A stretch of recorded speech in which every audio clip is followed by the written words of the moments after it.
Avant de vous laisser écouter ce deuxième épisode, je tiens à dire qu'Angélique est une des mamans solo que je connais le mieux. Depuis 18 mois, nous sommes devenues de très bonnes copines et le ton de ce deuxième épisode pourrait alors vous apparaître plus familier que d'autres. Mais ça nous a probablement permis de pouvoir aborder encore plus en profondeur certains sujets, et ainsi de pouvoir vous faire profiter de cet échange, très dense, mais passionnant. Angélique, que certaines connaissent déjà, a été en couple plusieurs années avec le papa de ses enfants. Le désir d'enfant pour elle était une évidence, pour lui, une réponse à une attente plus sociétale. 2 ans d'attente leur permettent enfin de voir une grossesse tant attendue se profiler, mais le passé d'Angélique remonte à la surface et tout n'est pas idyllique. Elle ressent alors le besoin de se faire accompagner, et c'est au pôle mère-enfant de l'hôpital de Bordeaux que ça se fera.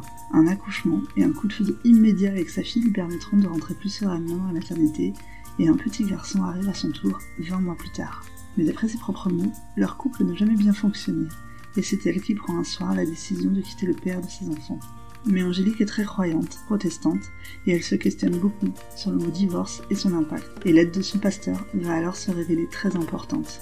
Ensemble, on a parlé pendant presque 2 heures d'arriver à prendre la décision, un jour, de se séparer, de comment la séparation s'est ensuite passée, et des conséquences alors sur les relations avec l'entourage, le sien et sa future ex-belle-famille. On a beaucoup échangé sur l'importance du soutien, mais surtout de la communication. Comment peut-on passer de couple de futurs parents à une relation de coparentalité la plus sereine possible. Et puis enfin, de famille recomposée, car quelques mois après sa séparation, Angélique rencontre alors son nouveau chéri, et d'autres questionnements prennent le relais. Comment présente-t-on quelqu'un à ses enfants? En pleine nuit comme elle? De façon totalement impromptue? Ou bien plus posément? Et comment celui-ci peut-il ou doit-il même s'intégrer dans une nouvelle vie à 4, et prendre alors un rôle pour lequel personne n'a les clés, celui de bon papa? Bonne écoute!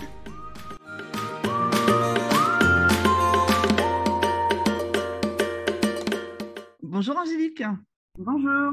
Je vais te laisser te présenter pour les gens qui nous écoutent.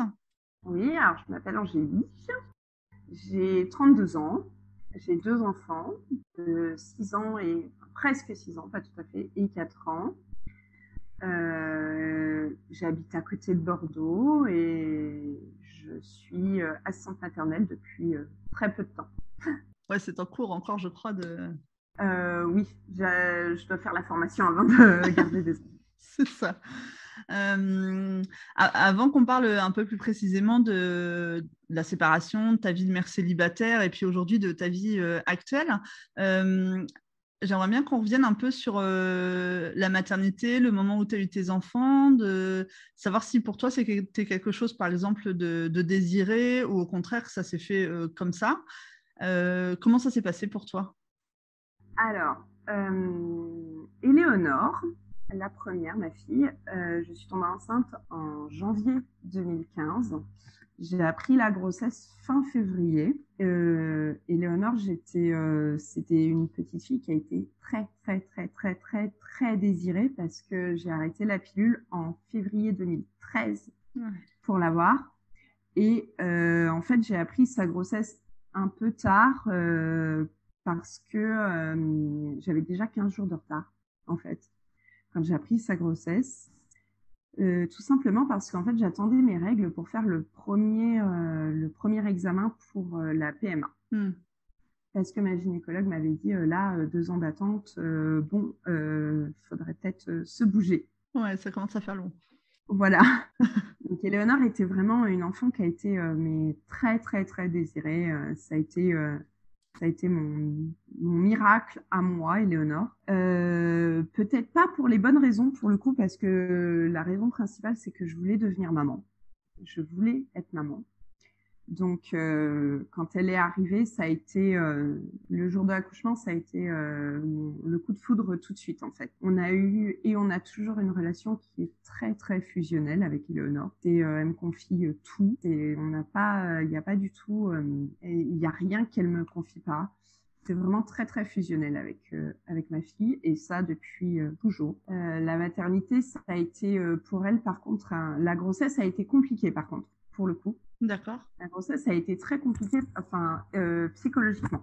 Je me suis séparée du papa, puis remise avec le papa pendant la grossesse.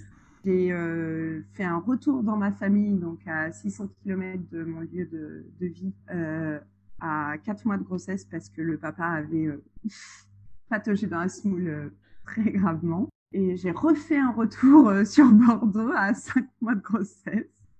Donc, on a fait 3000 km en l'espace de 2 mois. Waouh. Ah oui, ça a été très compliqué psychologiquement aussi parce que la grossesse d'Éléonore a fait remonter plein de choses de mon enfance, de mon adolescence. Ça a été vraiment très, très, très compliqué de ce côté-là. J'ai même été, pas admise, mais j'ai eu des rendez-vous avec l'hôpital mère-enfant de Bordeaux à la toute fin de sa grossesse. D'accord. Parce que psychologiquement, déjà, j'avais très très peur de l'accouchement, j'avais très peur de refaire ce que j'avais vécu, j'avais plein de peurs. Bien sûr. Donc j'ai été suivie à l'hôpital mère-enfant. Ça m'a beaucoup aidée. Ça a été un soutien super. D'ailleurs, je les remercie d'ailleurs parce que c'était vraiment, ça m'a vraiment aidée dans le début de ma maternité. Elliot, c'est pas qu'il a été moins désiré que sa sœur. Il a été désiré aussi énormément. Je voulais un deuxième enfant rapidement. Pourquoi, je saurais pas le dire, mais à la base, je voulais 4 enfants et je voulais 2 enfants rapprochés au moins. Elliot n'a pas été moins désiré, mais c'était pas pareil. Il y avait peut-être moins de découvertes, quoi. C'est le deuxième, tu savais déjà un petit peu à Voilà, quoi t'attendre. voilà. Je savais un peu à quoi m'attendre aussi. Elliot, je suis tombée enceinte en octobre 2016. Ouais. Sa grossesse, pour le coup, lui, a été beaucoup plus sereine. Là où Éléonore, j'ai pris beaucoup de poids et j'avais du mal à bouger, j'étais essoufflée vite et tout. J'ai pris 40 kilos pour Éléonore. Waouh, ah oui, effectivement. Enfin, je juge pas, hein, mais 40 kilos, quoi. Et Elliot, j'ai pris 35 kilos et bizarrement, j'ai bougé énormément jusqu'à la fin de sa grossesse. Je crapahutais partout avec mes copines. J'ai été à des soirées jusqu'à je sais pas quelle heure avec des amis. J'ai fait le mariage d'une amie en juin. J'étais enceinte jusqu'aux yeux. Ça a été une super grossesse, Elliot. C'était vraiment j'ai un super souvenir de ma grossesse de mon fils. Et l'après, ça a été un tsunami pour le coup, Elliot. Autant Éléonore, l'aide du pôle mère-enfant a été la bienvenue, autant pour Elliot, je me suis dit que j'en avais pas besoin. Et en fait, ça a été un tsunami. J'ai fait une dépression postpartum. En fait, je me suis retrouvée à la maison, en congé parental, avec 2 petits de moins de 3 ans, une petite de 21 mois en plein terrible tout, un bébé allaité à la demande qui tétait toutes les 20 minutes. Wow. C'était une horreur. Ouais, je comprends. Qui tétait 6 à 8 fois la nuit. C'était horrible. En plus, j'avais très très peur de la confusion synthétine, donc j'avais refusé les biberons. Ah, je comprends. Oh là là. Il y a des choses qu'on referait différemment peut-être après. Je m'étais embourbée dans l'éducation bienveillante au plus haut point et je me suis épuisée. J'ai fait une dépression postpartum donc pour mon fils qui a découlé sur un burn-out et qui a été diagnostiqué par mon médecin généraliste. Ouais. Et ça a été 3 ans de fatigue, Ouais. de fatigue, mais à un niveau où où le matin pour me lever, c'était s'il n'y avait pas eu les enfants, je serais restée au lit, clairement. Ouais. Ça a été très compliqué et pourtant, à la fois, c'était très bizarre parce que j'avais ce niveau de fatigue, j'avais ce burn-out et en même temps, j'ai pas eu de problème de connexion avec Elliot. Elliot a été, je pense, encore plus materné, encore plus porté, à l'été, il a été plus allaité que sa sœur, donc il a été allaité plus longtemps, 1 an et demi de plus, mais ça a été, oui, Elliot ça a été encore plus fusionnel, si ça peut l'être, qu'avec sa sœur, en fait. Et quand vous avez décidé d'avoir des enfants avec celui qui est maintenant ton ex-mari, vous étiez ensemble depuis longtemps? C'était un projet que vous vouliez à 2, même si toi, tu avais cette envie-là, mais comment ça s'est passé? Avec mon ex-mari, on s'est rencontrés en novembre 2012 et j'ai arrêté la pilule en février 2013. Ok. Mais c'était un projet à deux. Il voulait aussi des enfants. C'était pas très réfléchi. En fait, c'était une envie qu'on avait tous les deux.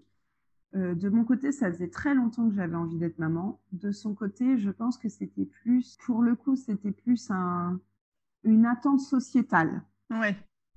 Ça fait bien d'avoir des enfants. Ouais. La transmission du nom, tout ça.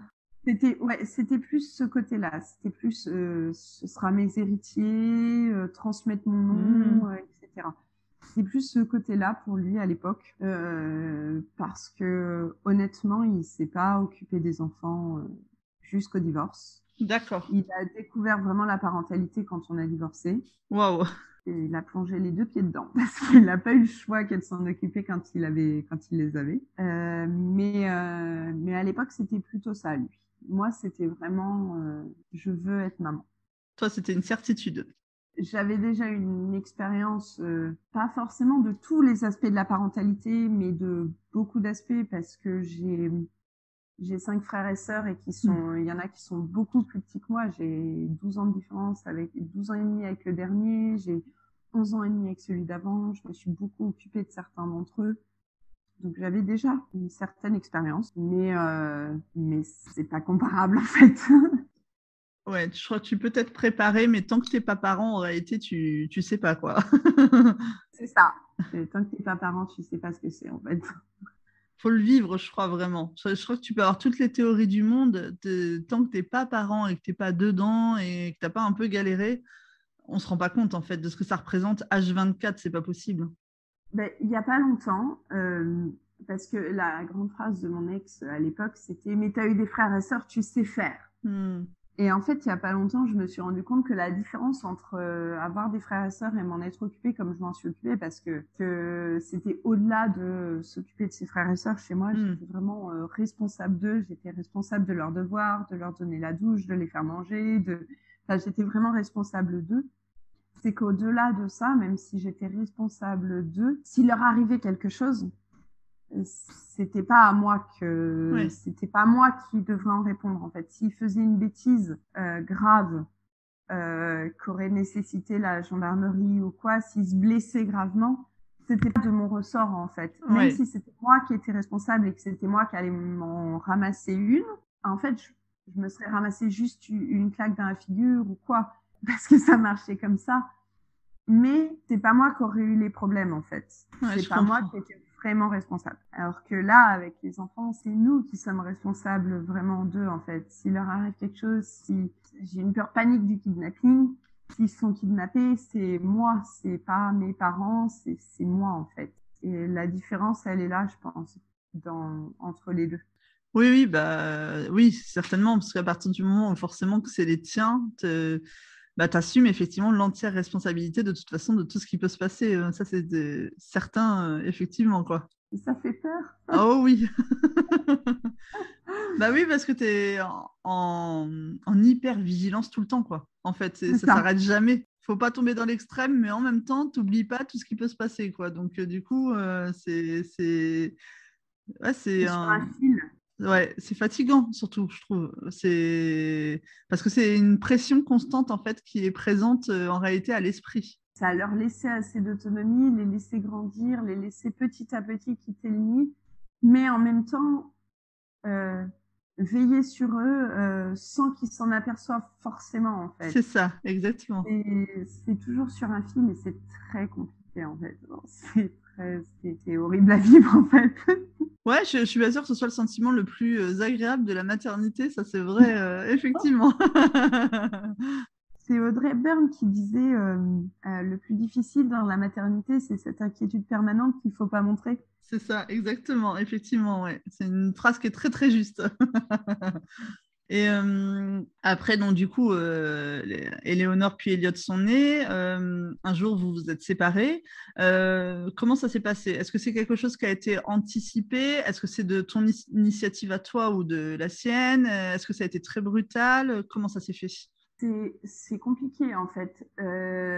Notre couple, il a jamais vraiment marché. On se disputait beaucoup tout le temps. Depuis le début de notre histoire, on s'est disputé énormément. Et je pense que les 6 derniers mois de notre vie commune, on était plus comme des colocataires que comme mari et femme. Ouais. Il sortait tous les soirs, il rentrait à pas d'heure, on n'avait plus de vie intime, c'était vraiment, on était comme des colocataires. Et je pense que, en fait, il y a eu un événement déclencheur. On s'est séparés début mai 2019. Et sur cette semaine de début mai, en fait, le mercredi, il est rentré du travail un peu plus tôt. Il est ambulancier, il fait des horaires complètement atypiques. Et il est rentré du travail un peu plus tôt. Et en fait, ce jour-là, j'étais épuisée. Je rêvais que de mon lit. Et je voyais tout ce qu'il y avait encore à faire. Le bain des enfants, le repas, tout. Je voyais et ça me paraissait une montagne, mais insurmontable, en fait. Je rêvais vraiment, je voulais mon lit, en fait. Et je lui ai dit, il devait être 17h, et je lui ai dit, écoute, est-ce que tu peux donner le bain aux enfants ce soir, s'il te plaît? Je suis épuisée. Tu donnes le bain et pendant ce temps, moi, je prépare le repas et je vais me coucher tôt. Et je ferai le reste demain si je vais mieux. Et en fait, il est rentré dans une colère noire. Waouh. Oui, tu n'as que ça à faire de la journée, t'occuper des enfants. Pourquoi t'es fatiguée? Moi, j'ai bossé toute la journée. C'est pas à moi de donner le bain. J'ai dit OK. Donc, je me suis attelée au repas. D'habitude, quand ça commençait comme ça, moi, j'éclatais, je hurlais et tout. Et en fait, ce jour-là, j'étais tellement épuisée que je me suis complètement fermée, mais vraiment complètement. Et je pense qu'il a dû sentir qu'il y avait un truc qui allait pas parce que je marche comme ça, c'est tant que je crie, ça va, faut pas s'inquiéter. Par contre, le jour où je dis plus rien, ça va plus. Non, il faut s'inquiéter là. Et j'ai commencé le repas et en fait, il a pris Éléonore par le bras, il l'a foutue dans la douche et là, en fait, j'ai éteint le repas et j'ai dit non, c'est bon, je gère parce que si c'est pour t'en occuper comme ça, c'est pas la peine. J'ai donné la douche à ma fille. Fils était tout petit, il avait 18 mois, je crois, un peu plus de 18 mois. Et j'ai dit, bon, Elliot, je te ferai une toilette sommaire ce soir. C'est ça. On fait l'impasse sur la douche. Et je les ai habillés en pyjama. J'ai fini le repas, je les ai fait à manger ce soir-là. Et on a été se coucher. Alors, comme on faisait du cododo, si on a été se coucher tous ensemble, j'ai donné le sein à Elliot, il s'est endormi au sein. Éléonore était de l'autre côté. Et puis moi, je me suis couchée en même temps qu'eux. Et voilà. Mon ex a dormi sur le canapé ce soir-là. Et le week-end suivant, en fait, j'avais... à l'époque, j'allais à l'église protestante. Je suis protestante. Et il y avait un week-end d'église. En fait, une fois par an, on se réunit en week-end. On va sur le bassin d'Arcachon et... c'est hyper agréable. D'accord. Et en fait, ce week-end-là, j'ai dit à mon ex-mari, je lui ai dit, tu gardes les enfants et j'y vais toute seule cette année. D'accord. Et j'y étais toute seule. J'ai parlé à mon pasteur, j'ai parlé à des amis de l'église et tout. J'étais dans un état déplorable. J'ai passé le week-end à pleurer. La fatigue aussi, l'épuisement. La fatigue, la décision à prendre aussi. Ouais. Et le dimanche soir, je suis rentrée et je lui ai dit, faut qu'on parle. Et il m'a dit, tu pars. Wow. Et j'ai dit, ouais. Mais on attend que les enfants soient couchés, on en parlera quand les enfants sont couchés. Et ça a été une soirée de l'enfer parce que il n'a pas compris qu'il fallait attendre que les enfants soient couchés pour en parler. Il n'a pas arrêté de me harceler de toute la soirée. Et au final, je lui répondais pas parce que vraiment, Et là, il a vu que c'était sérieux parce que je ne lui ai pas répondu. Enfin, c'était vraiment... ça a été la soirée de l'enfer. J'ai couché les enfants. On est sorti fumer dehors. Une fois que les enfants étaient au lit, et je lui ai dit, oui, c'est terminé là, en fait. C'est fini, on arrête. On arrête, c'est plus possible. C'est plus possible. Je supporte plus ton comportement macho. Je supporte plus cette vie où on n'a plus de vie de couple, où on est comme des colocataires. C'est terminé, en fait. Bah, bien sûr, c'est invivable. Je lui dis, ça fait déjà 1 an que ça devrait être terminé, mais là, ça devient invivable pour moi et ça devient invivable pour les enfants. Je veux pas qu'ils grandissent comme ça. Donc, j'ai eu droit au chantage au suicide, j'ai eu droit au chantage tout court, j'ai eu droit au tu peux pas partir, j'ai eu droit à tout. Je crois il m'a tout fait, il m'a fait la totale. Moi, j'ai été me coucher. Et en fait, alors le mercredi d'avant, le jeudi d'avant, j'avais appelé le pasteur pour essayer pour que mon pasteur essaye de trouver une solution pour qu'on recolle les morceaux. J'essayais quand même de sauver mon mariage. Parce que, pourquoi j'ai pas pris la décision avant? La principale raison, c'est que j'étais très, très croyante. Puis, aujourd'hui, pour des raisons qui m'appartiennent. Bien sûr.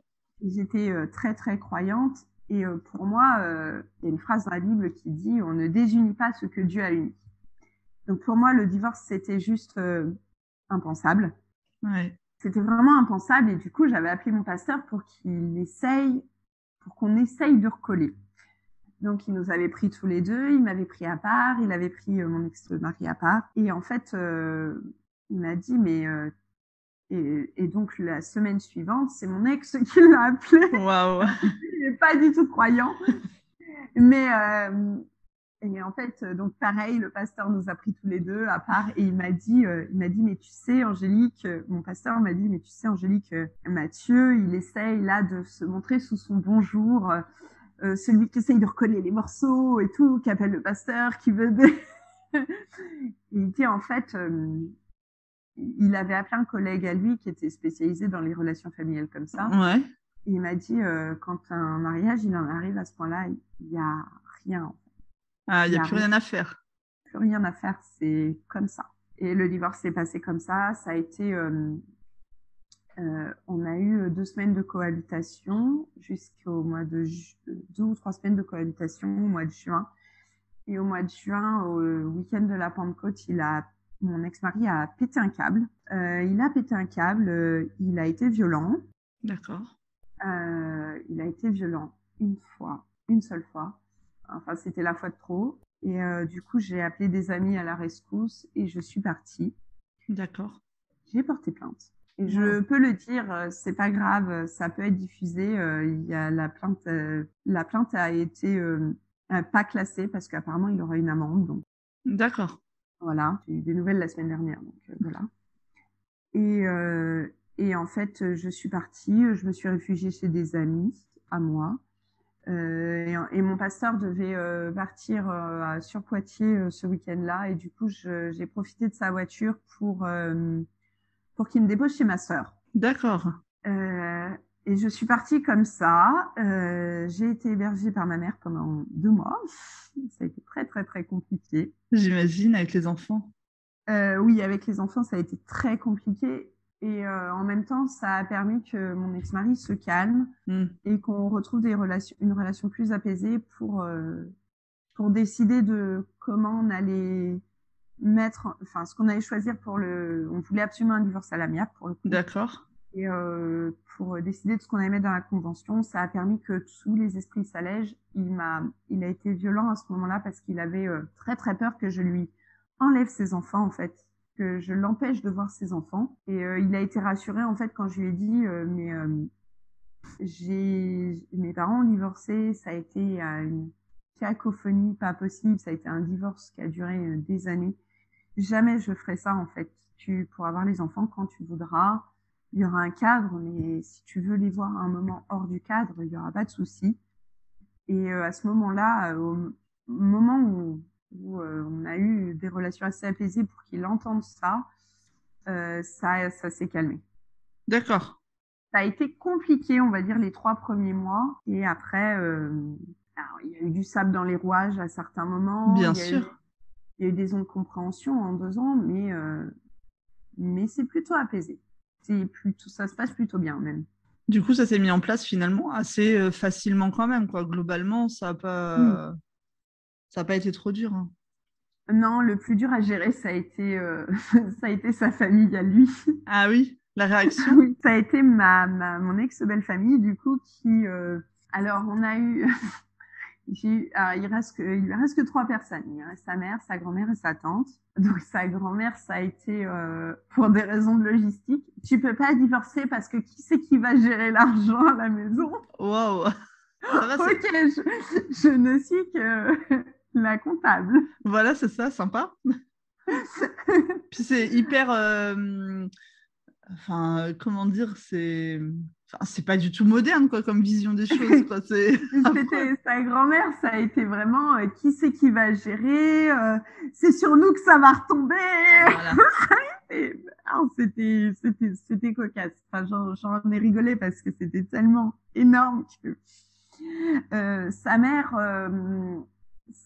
ça a été plus, t'es jamais contente. Wow. Voilà. C'est vous avez une belle maison, vous avez une belle voiture qu'on a payée, donc qu'est-ce qu'il te faut de plus? De l'amour peut-être? En fait, je suis pas vénale, donc la maison et la voiture, je m'en fiche. En plus, la voiture, j'ai pas le permis, donc voilà. Ça a été, j'ai reçu pendant une semaine des messages tous les jours pour me dire que j'étais qu'une ingrate. Enfin, ça a été ça. De la part de sa famille à lui? De la part de sa mère. Wow. Et sa tante, pour le coup, alors elle, pour le coup, elle a essayé de recoller les morceaux. Ouais. Elle a essayé de... Alors, je dirais pas... En fait, elle voulait pas qu'on divorce parce qu'elle m'aime bien. D'accord. Quand elle a senti que c'était acté, que j'avais pris la décision et qu'il n'y aurait pas de retour en arrière, elle a fait tampon, en fait, pour pas que mon ex-mari s'énerve trop ou que ça parte en cacahuète. Ah, donc ça a été quand même un bon soutien peut-être quelque part dans cette séparation. Sa tante a vraiment été un soutien pour le coup parce que c'est une personne adorable. Hein. Et c'est elle, quand je suis partie au mois de juin et que je suis restée 2 mois chez ma mère, s'est posé un problème. Le problème s'est posé que ma mère habite vers Poitiers et louer une maison là-bas aurait été très facile. Et j'ai cherché pendant des semaines sur Bordeaux, c'était impossible à trouver. Il se trouve que sa famille a des appartements. D'accord. Beaucoup d'appartements. Et qu'il y en avait un de libre et sa tante a un peu, sans le soutien de la mère de mon ex et de sa grand-mère, m'a loué un appartement pour que je puisse rester sur Bordeaux et que les enfants puissent voir leur père régulièrement. Ah, ça c'est génial. Franchement, c'est formidable quand même de sa part, ouais. Donc, par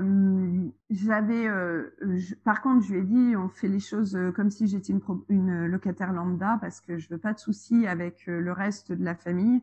Je veux pas qu'on dise que je profite, etc. Donc, je paye mon loyer, je paye la caution, etc. Donc, voilà. Mais oui, elle a permis de faire en sorte que les enfants puissent voir leur père régulièrement en me louant cet appartement. Donc, sa tante a vraiment, pour le coup, le reste de sa famille a été vraiment dans... c'était vraiment, à chaque fois, il y avait un truc, c'était non, Mathieu prendra pas les enfants aussi souvent qu'il est écrit dans la convention parce qu'il faut qu'il se repose. Non, il paiera pas autant de pension alimentaire parce que sinon, il lui reste plus rien pour vivre. Elle va lui prendre tout son argent. Ouais. Ça a vraiment été ça, le reste de sa famille, mais sa tante a vraiment été tampon de tous les côtés, à essayer d'aider de tous les côtés, à faire tampon avec la mère et la grand-mère en montrant que non, j'étais pas comme ça, que je faisais les choses bien, que voilà, en faisant tampon pour pas que Mathieu s'énerve aussi sur sa mère et sa grand-mère, pour que, enfin, ça a été la personne qui a fait en sorte quand même que ce divorce se passe bien en fait.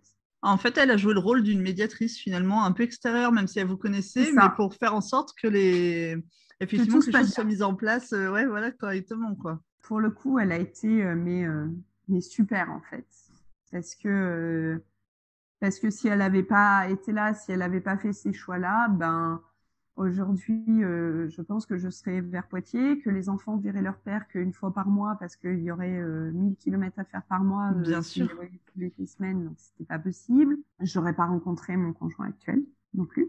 Bah oui. Parce que c'est pas resté sur Bordeaux, voilà. Donc Oui, je lui dois quand même. Et puis, je lui dois aussi la stabilité des enfants, que les enfants n'aient pas été coupés de leur père, qu'ils aient pu le voir autant de fois qu'ils voulaient. Ça, je lui dois ça. Je lui dois les goûters de mes enfants avec leur père, même si c'était pas ces jours de regard. Je lui dois tout ça. Donc oui. Ouais, un gros soutien. Et justement, est-ce que toi, de ton côté, au niveau peut-être familial, amical, comment tu as été entourée par rapport à cette séparation et depuis? De mon côté, ma mère et ma sœur, alors, avec ma mère, ça peut être conflictuel parfois quand on est sous le même toit. Disons qu'au bout de 2 jours, on se supporte plus. Mais c'est des caractères, c'est comme ça. Elle le sait, je le sais, bon. Mais elle a été là. Elle m'a accueillie au moment où j'allais me retrouver sans toit. Ma sœur aussi, elle a été là. Elle a été là pour écouter mes soucis. Elle a été là pour écouter. Et elle est encore là des fois quand ça va pas et que je lui dis oui, Mathieu, il a encore fait ça et tout. Et elle est là, elle écoute, elle absorbe. Et des fois, je lui envoie un dernier message. Je lui dis, je suis désolée, t'es mon déversoir, la pauvre. Mais ma sœur et ma mère ont été là. Elles sont toujours là.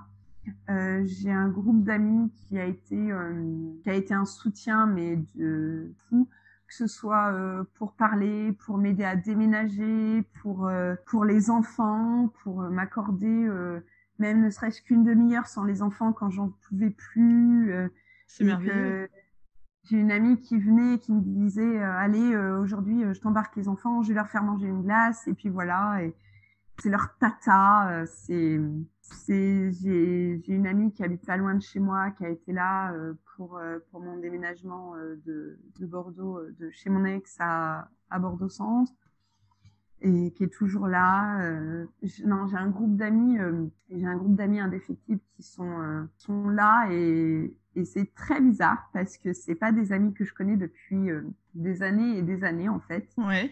Parce que c'est des amis que je me suis fait grâce à mon blog, en fait. D'accord. Donc, j'ai ouvert le blog en janvier 2016. Et que ce soit Harmonie, Laetitia, Maude, Amandine, toutes ces amies-là, en fait, c'est des amis que je me suis faite grâce au blog. Et c'est des amis qui sont là, en fait, et qui sont parfois plus là que d'autres que je connais depuis des années, mais désolé les filles, vous habitez loin. Oui, mais c'est ça aussi, la distance, c'est pas évident des fois non plus, quoi. Mais Harmonie, par exemple, ça fait 5 ans que je la connais et c'est ma meilleure amie. J'ai une amie qui habite très loin. Je suis à Bordeaux, elle est à Orléans. Ouais.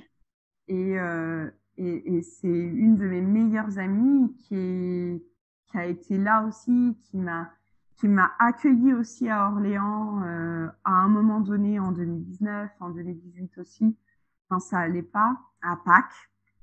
Et c'est une de mes meilleures amies, et c'est pareil, je l'ai rencontrée et on est devenus amis grâce au blog en fait. Oh, mais c'est bien, comme quoi C'est très bizarre. C'est très bizarre de se dire, c'est pas des amis que j'ai rencontrés au travail ou à l'école ou quoi, c'est des amis via les réseaux sociaux, via le site internet.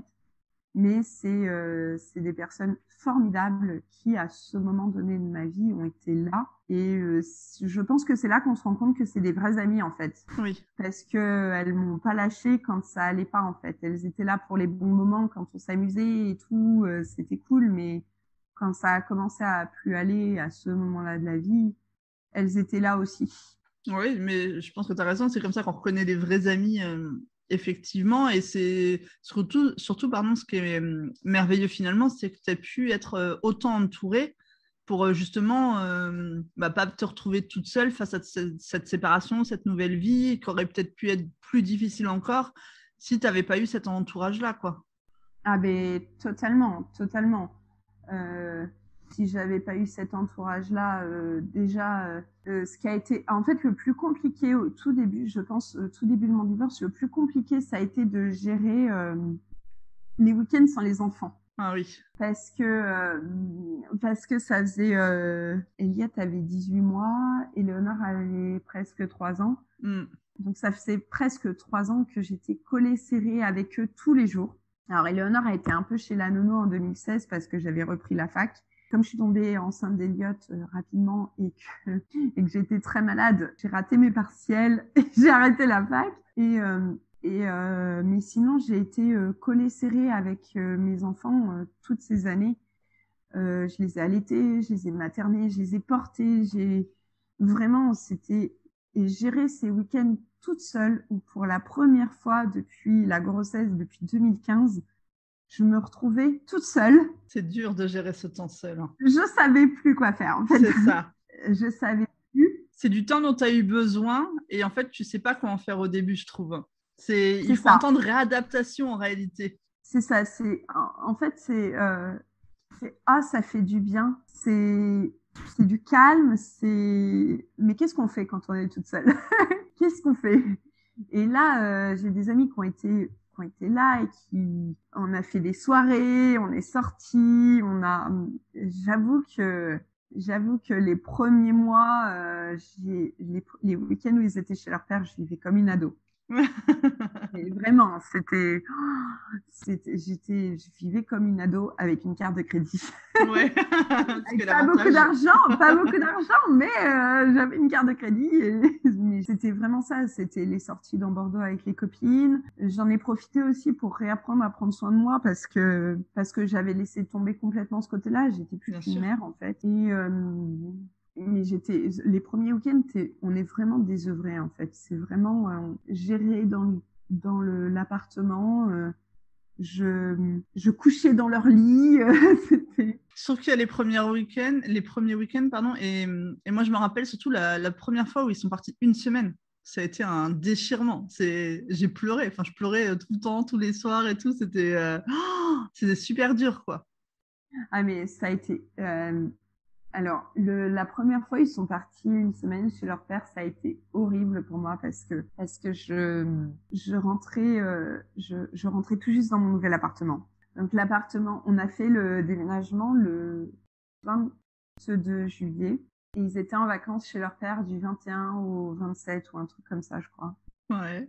Et je rentrais, l'appartement était vide en plus. J'avais aucun meuble. J'avais dû acheter en vitesse un lit superposé pour les enfants et un canapé pour que je puisse dormir quand même. C'est ça.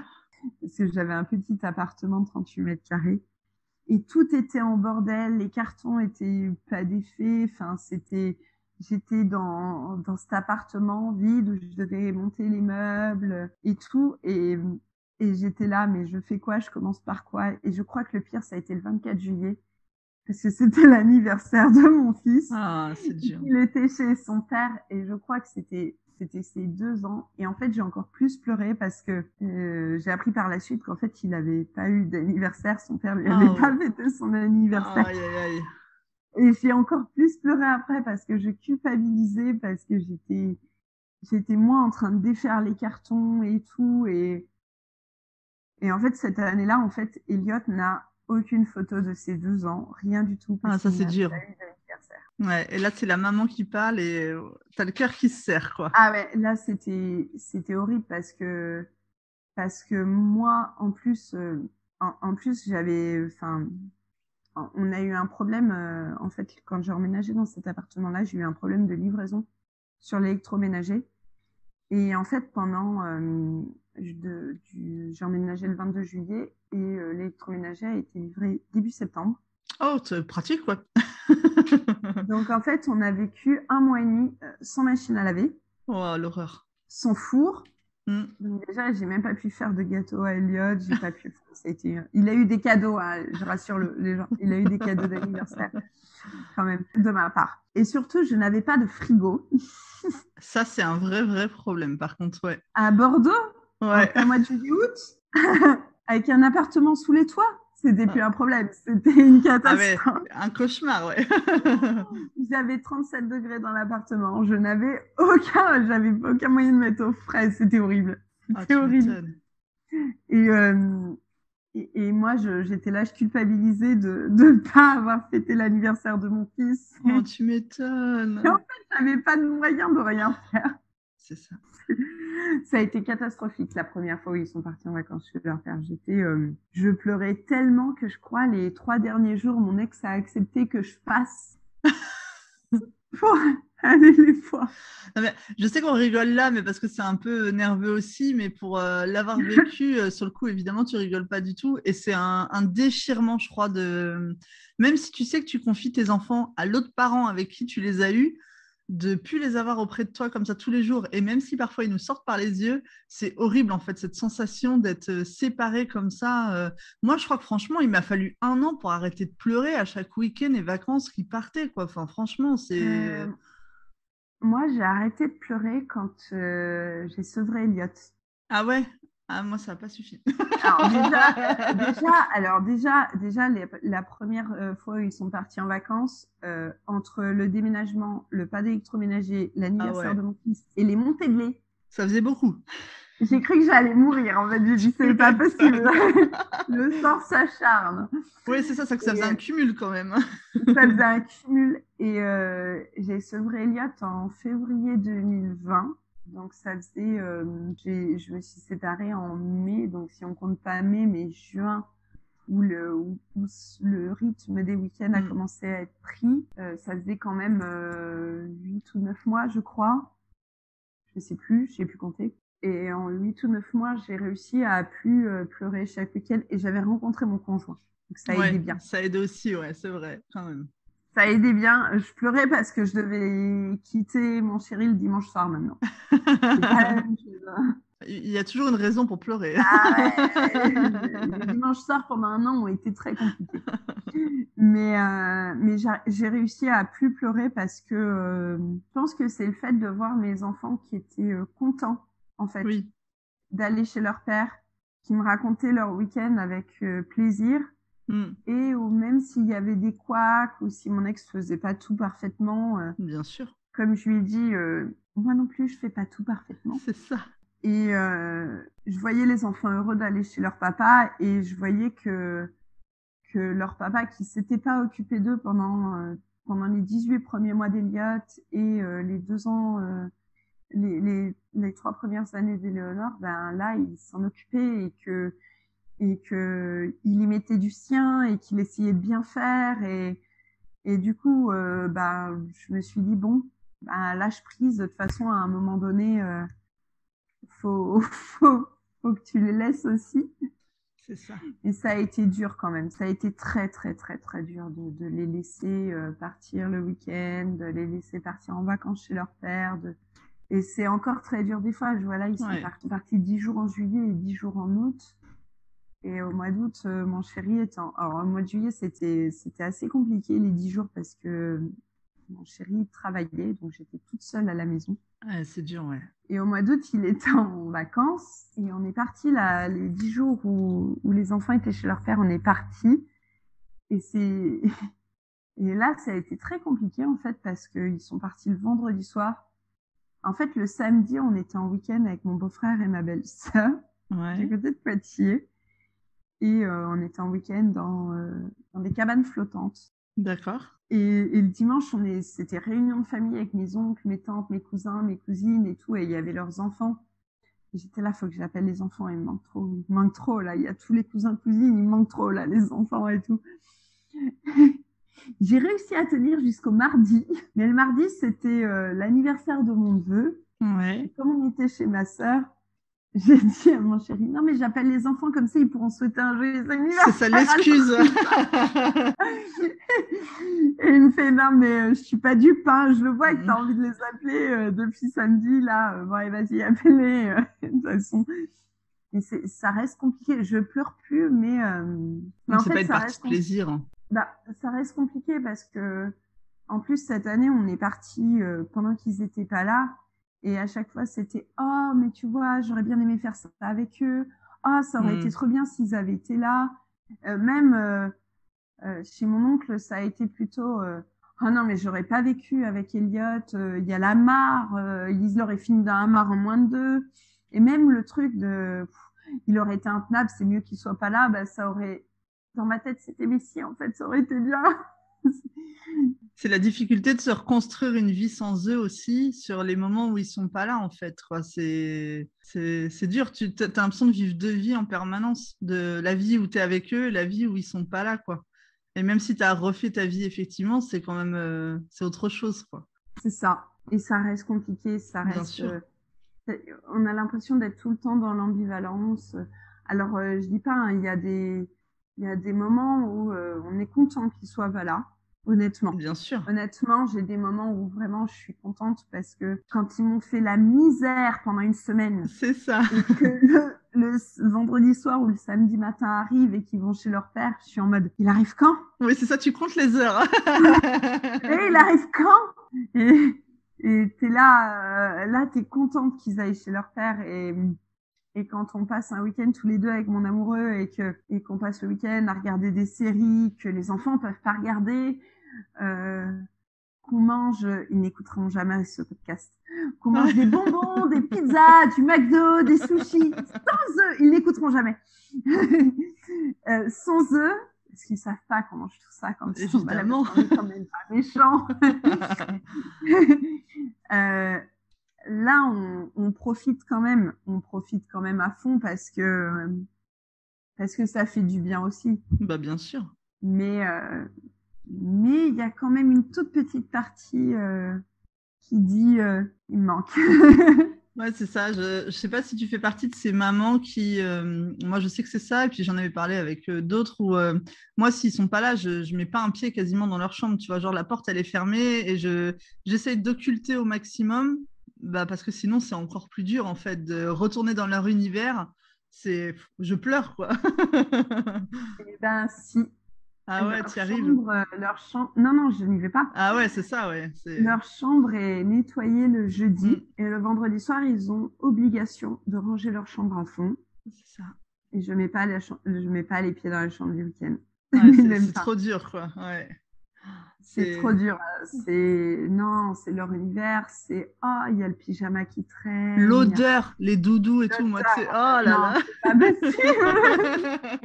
C'est ça. Moi, je sais que si je vais dans la chambre à ma fille, elle est très doudou, donc il y a vraiment beaucoup de doudous qui sont imprégnés de son odeur. Et dans la chambre de mon fils, un peu moins, mais malgré tout, tu as quand même l'odeur évidemment qui est là. Mais si je mets le nez dans ses doudous à elle, mais ouais, c'est bon, rien que d'en parler, je crois que je pourrais me pleurer. En plus, je pense qu'inconsciemment, je fais exprès, mais je change les draps. Ah oui. En fait, je change les draps le vendredi soir quand ils vont chez leur père. Ouais. Parce que comme ça, il y a moins d'odeur, c'est ça. moins de tentation. C'est vrai, je fais souvent ça aussi, c'est marrant. Et après, tu n'y touches plus. Moi, je touche plus. Non, c'est ça. Et même l'été où ils partent 15 jours des fois maintenant, déjà, c'est trop long, 15 jours. Qui c'est qui décide qu'on envoie ses enfants 15 jours chez l'autre à un moment donné? C'est affreux. Et encore, il y en a qui font un mois. Je ne sais pas comment ils font. Et quand j'étais gamine, ma mère, elle nous envoyait 3 semaines en colo, un mois chez mon père. Ah ouais, elle te elle avait pas le choix parce qu'elle travaillait à l'hôpital et qu'elle avait qu'une semaine de vacances. Bah bien sûr. Et en étant maman solo, elle avait pas forcément, je pense, les moyens. Je pense qu'une colonie coûtait moins cher que de payer une nounou ou bien sûr, le centre de loisirs. Et je pense qu'elle était rassurée aussi parce que ça évitait qu'on traîne dans la rue. C'est ça. Puis tu étais occupée, tout ça, avec des gens. Elle savait où vous étiez finalement. Et puis comme elle travaillait à l'hôpital, elle avait des horaires atypiques, donc je pense que ça aurait vraiment coûté plus cher. Et du coup, ouais, c'était 3 semaines en colo, un mois chez mon père. Et je t'avoue, je l'ai eu au téléphone au mois de juillet et je lui ai dit, mais comment tu faisais? Mais c'est ça. Moi, je suis admirative. Je lui ai dit, 10 jours, j'ai du mal. C'est ça. Et je lui dis, c'est 10 jours parce qu'il pose qu'une semaine et qu'on raccroche son week-end de garde sur les 10 jours, sur les 7 jours de semaine. Et j'ai dit, mais comment tu faisais? J'ai dit, moi, je suis pas pressée qu'il ait 2 fois 15 jours ou 1 fois un mois. Non. Moi, il les prend pas la moitié des vacances, là, mais ça me va très bien. Alors, certes, ça me va très bien. Certes, c'est dur quand même. Voilà, ouais. moral au bout d'une semaine où je les ai, parce que c'est moi qui les ai la majorité des vacances et que j'avoue, 6 semaines pur et que c'est long. Oui. C'est très long. Parce qu'il faut trouver des activités, etc., etc. Tout à fait. Mais honnêtement, je ne sais pas si je supporterais 15 jours ou un mois. Nous, on fait 15 jours au maximum l'été. C'est long. C'est long, en même temps, tu es content, mais c'est long. Enfin, franchement, c'est dur, quoi. Mais bon, après, c'est normal aussi que le papa en profite et tout ça, évidemment. Mais après, de toute façon, ça restera, je pense, pendant très longtemps une ambivalence de sentiments dans la mesure où on en a déjà parlé, mais forcément, il y a des moments où ils sont là et tu détestes ça parce qu'ils sont affreux et que tu n'en peux plus et tu n'as qu'une envie, c'est de les voir partir. Et puis, ils sont à peine partis, que tu es en train de pleurer parce que tes bébés sont plus là et que tu as envie de les retrouver. Voilà. Je pense qu'on devient complètement folle en étant en plus maman séparée, maman solo. Ou pour les papas, ça doit être la même chose, mais tu sais même plus ton cœur, comment il doit fonctionner. Et je pense que quelque part, ce qui me fait aussi très très peur avec 15 jours ou un mois, c'est le retour de bâton. Ouais, on est d'accord. Parce que quand ils partent 10 jours chez leur père, moi derrière, j'ai pas. Quand ils partent un week-end, j'ai 3 jours de recadrage. C'est ça, on est d'accord. Mais quand ils partent 10 jours, j'ai 1 semaine de recadrage. Ouais.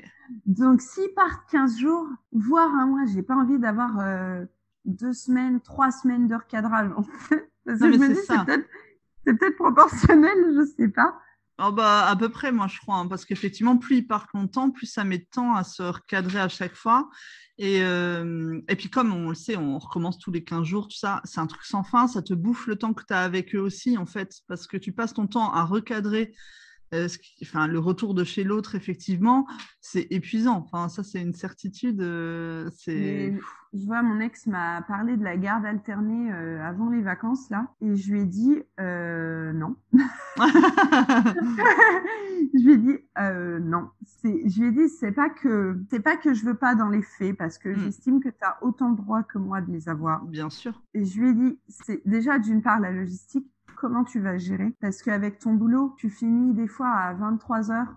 Comment tu fais? Et je lui dis d'une autre part, c'est que tu te rends pas compte d'un truc, c'est que toi, t'as pas de retour de bâton. Mais moi, j'ai pas envie que tous les 15 jours, je doive remettre sur le droit chemin pendant 3 jours, 4 jours. Et qu'au bout de 3-4 jours, paf, ils repartent chez toi. Ouais. Et ça, je lui ai dit, je suis pas prête à le vivre encore, tu vois.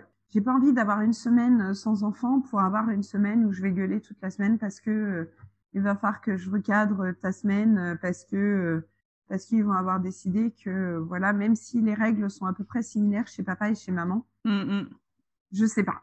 Il y a toujours tant de.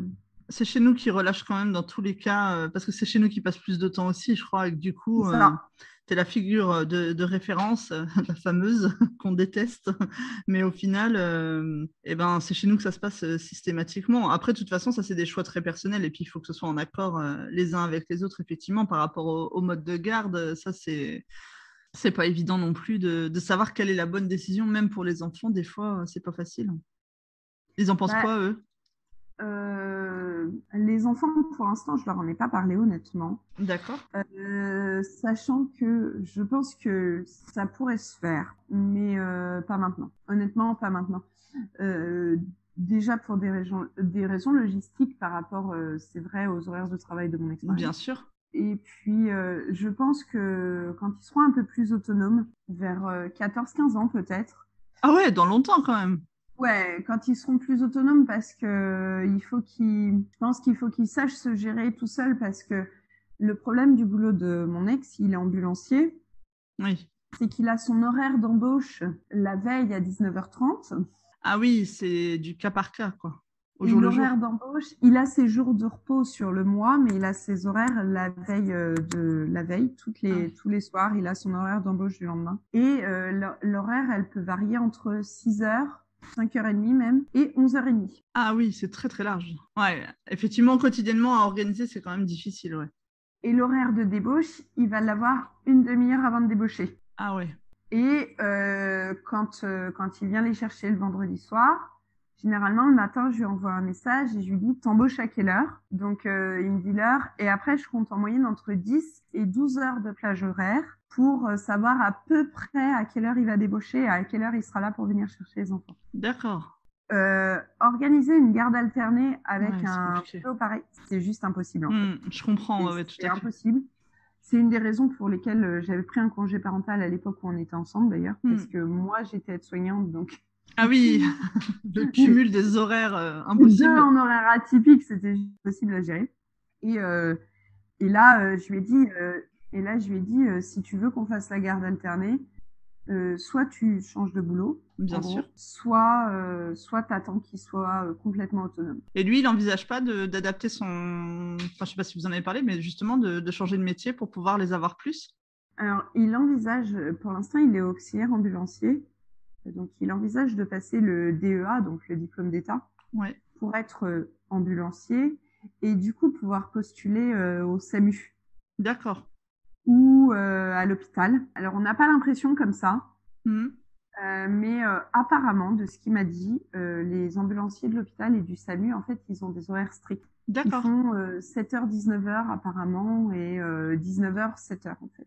Oui, c'est beaucoup plus régulier, quoi, finalement. Donc, c'est régulier, les jours de repos sont réguliers aussi. Donc, voilà. Du coup, là, en fait, vous êtes en un week-end sur deux. Et comment ça se passe, là, en ce moment? Alors, on est La garde. un week-end sur deux et un mercredi sur deux, mais le mercredi, il n'y a qu'un seul des deux enfants qui y va. Ah, d'accord. Alors oui, non, nous, c'est... C'est atypique, mais c'est sympa aussi. On a une convention de divorce en cas de conflit, mais on la respecte pas parce qu'il n'y a pas de conflit, donc on fait Tant mieux. Comme on veut. Bien sûr. Et en fait, c'est une demande d'Éléonore qui voulait, en fait, une demande des enfants, des deux. En fait, ils voulaient avoir une journée où ils sont que avec maman ou que avec papa. Franchement, je trouve ça génial.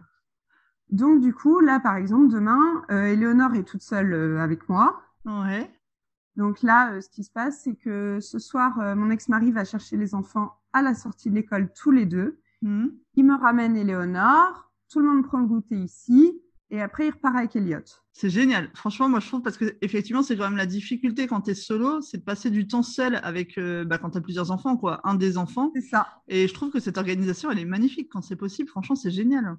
Et c'est une demande des enfants parce que c'est une demande des enfants auquel on a accédé sans problème parce que du coup, c'était bien pour tout le monde. Bah, c'est ça, ouais. Éléonore arrive à un âge où elle veut passer du temps avec sa maman à faire des trucs de fille, comme elle dit. Ouais, normal. Je lui dis, il n'y a pas de trucs de fille et de garçon, mais bon. On se comprend quand même. Hein. Voilà. Donc, elle m'a dit, je veux faire du shopping avec toi et tout.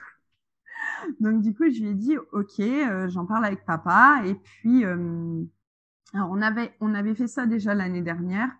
On avait arrêté pendant un moment parce que les enfants voulaient plus. Et là, pendant les vacances, Éléonore m'a redemandé, le mois dernier, elle m'a redemandé. Donc, on a remis ça en place. On essaye quand même d'écouter ce qu'ils ont besoin eux aussi, en fait. C'est bien. La convention de force, c'est un cadre en cas de conflit, mais des fois, c'est pas forcément pensé par et pour les enfants, en fait, selon les cas. Nous, je sais qu'on n'est pas passé devant un juge, donc on a fait ça à l'amiable. Donc, avec la nouvelle loi, c'est avocat et notaire. Donc, ça a été vite réglé. Ça a été très, très vite réglé. Mais du coup, avec mon ex-mari, on a dit que sur les droits de visite, on essayait de penser quand même aux enfants avant tout, et que s'ils avaient une demande particulière qui était acceptable, accessible et facile à mettre en place, on voyait pas pourquoi on dirait non, en fait. Bah, c'est chouette, franchement, quand c'est possible, et puis que professionnellement, que c'est adaptable aussi pour les parents et tout, je trouve que c'est un super truc, quoi. Ça, c'est clair. Hein. C'est parce qu'on essaie tous de prioriser les enfants, mais c'est pas toujours évident. Et là, de pouvoir s'adapter comme ça, c'est super chouette, quoi. Et pendant les vacances, ça se passe comment, du coup, pour vous? Parce que tu disais tout à l'heure que, du coup, il ne pouvait pas forcément les prendre la moitié des vacances dû à son métier aussi. Alors, comme je pense tous les salariés, il a 5 semaines de vacances dans l'année. Alors, ce qu'il fait, c'est qu'on a trouvé un truc intelligent pour qu'il puisse les prendre la moitié des vacances. Alors, ça coupe un peu les vacances, mais au moins, voilà. C'est que au lieu de poser une semaine entière, il pose 2 jours avant son week-end de garde et 2 jours après son week-end de garde. D'accord. Comme ça, il les a déjà 6 jours. Ouais. Donc, ça lui fait la moitié des vacances généralement, plus ses droits de visite normaux. Donc, ça lui fait la moitié des vacances à chaque fois sur les petites vacances. Sauf Noël, où là, comme c'est Noël et le 1er janvier, il pose une semaine entière là. D'accord. Donc, et là, cette année, il doit poser celle du 1er janvier. Ok, donc et finalement maintenant c'est quelque chose qui roule pour vous tous et finalement c'est assez simple quoi. Oui, parce qu'une fois par an, au mois d'août, juillet-août, on s'installe autour de la table. Dès qu'on a les dates des vacances scolaires en fait Ouais. de l'année d'après, on s'installe autour de la table et on note et on voit les dates. Ok. On voit les dates des vacances par rapport au week-end, par rapport à ces week-ends de droit de visite, et puis comme ça, il pose tout jusqu'au mois de mai. Ouais. Il pose tout sur toute l'année. Bah super, c'est vraiment ça roule quoi, ça fait Il plaisir. n'y a pas de conflit là pour le coup. Ouais, c'est ça, c'est chouette. Non mais franchement, ça fait plaisir à entendre aussi parce que justement pour toutes celles qui sont dans des situations différentes, d'entendre aussi que c'est possible et que ça peut rouler, que ça peut marcher, qu'il peut ne pas y avoir de conflit, enfin ça fait du bien aussi à entendre en fait, hein, franchement. En fait, la première règle, quand on a divorcé, la première règle qu'on s'est mise, c'est notre histoire de couple, elle est finie et on reste des parents. Donc, les histoires d'adultes, quand ça concerne les enfants, on les met de côté. Mais ça veut dire que vous avez réussi à parler ensemble dès la séparation pour que ça se passe aussi correctement, en fait. Oui. C'est qu'il n'y avait peut-être pas trop de colère ou de ressentiment, et tant mieux, hein, encore une fois, vraiment, mais c'était forcément lié à votre histoire à tous les deux, mais peut-être que c'était parce que aussi l'histoire s'est terminée sans trop de conflits, ou peut-être, je ne sais pas comment dire, mais oui, je vois ce que tu veux dire. Ça a été quand même assez facile, quelque part, oui. peut-être... pour que ça puisse être derrière aussi simple dans la séparation. Ben, déjà, il n'y a pas eu de faute, il n'y a pas eu de tromperie, il n'y a pas eu de trucs comme ça. Donc déjà, ça enlève. Et les trucs sur lesquels j'étais en colère contre lui, c'était pas vraiment de la colère, c'était du ras-le-bol en fait. C'était du ras-le-bol de son comportement. Donc une fois que, alors moi je suis comme ça en fait, c'est que déjà je suis pas rancunière. Et puis une fois que je suis plus en présence de la personne, que j'habite plus avec elle, ben en fait je m'en fiche de son comportement. Donc vu que c'était le seul ressentiment que j'avais envers lui, ben je voyais pas pourquoi continuer à lui envoyer dans la figure des pics alors que de toute façon je vivais plus avec lui, que ça me concernait plus. Mais ça veut dire que lui aussi, par exemple, t'as pas mis de bâton dans les roues, qu'il n'y a pas eu de colère de son côté, que tu vois ce que je veux dire, c'est que c'est quand même un tout. C'est que. Alors lui, ça a été plus compliqué au début. Ouais. Parce que il a mis très longtemps à accepter le divorce pour le coup, lui. D'accord. Parce que lui, pour le coup, il avait encore des sentiments. Ah ouais, je comprends. Et que c'est vraiment moi qui ai pris la décision.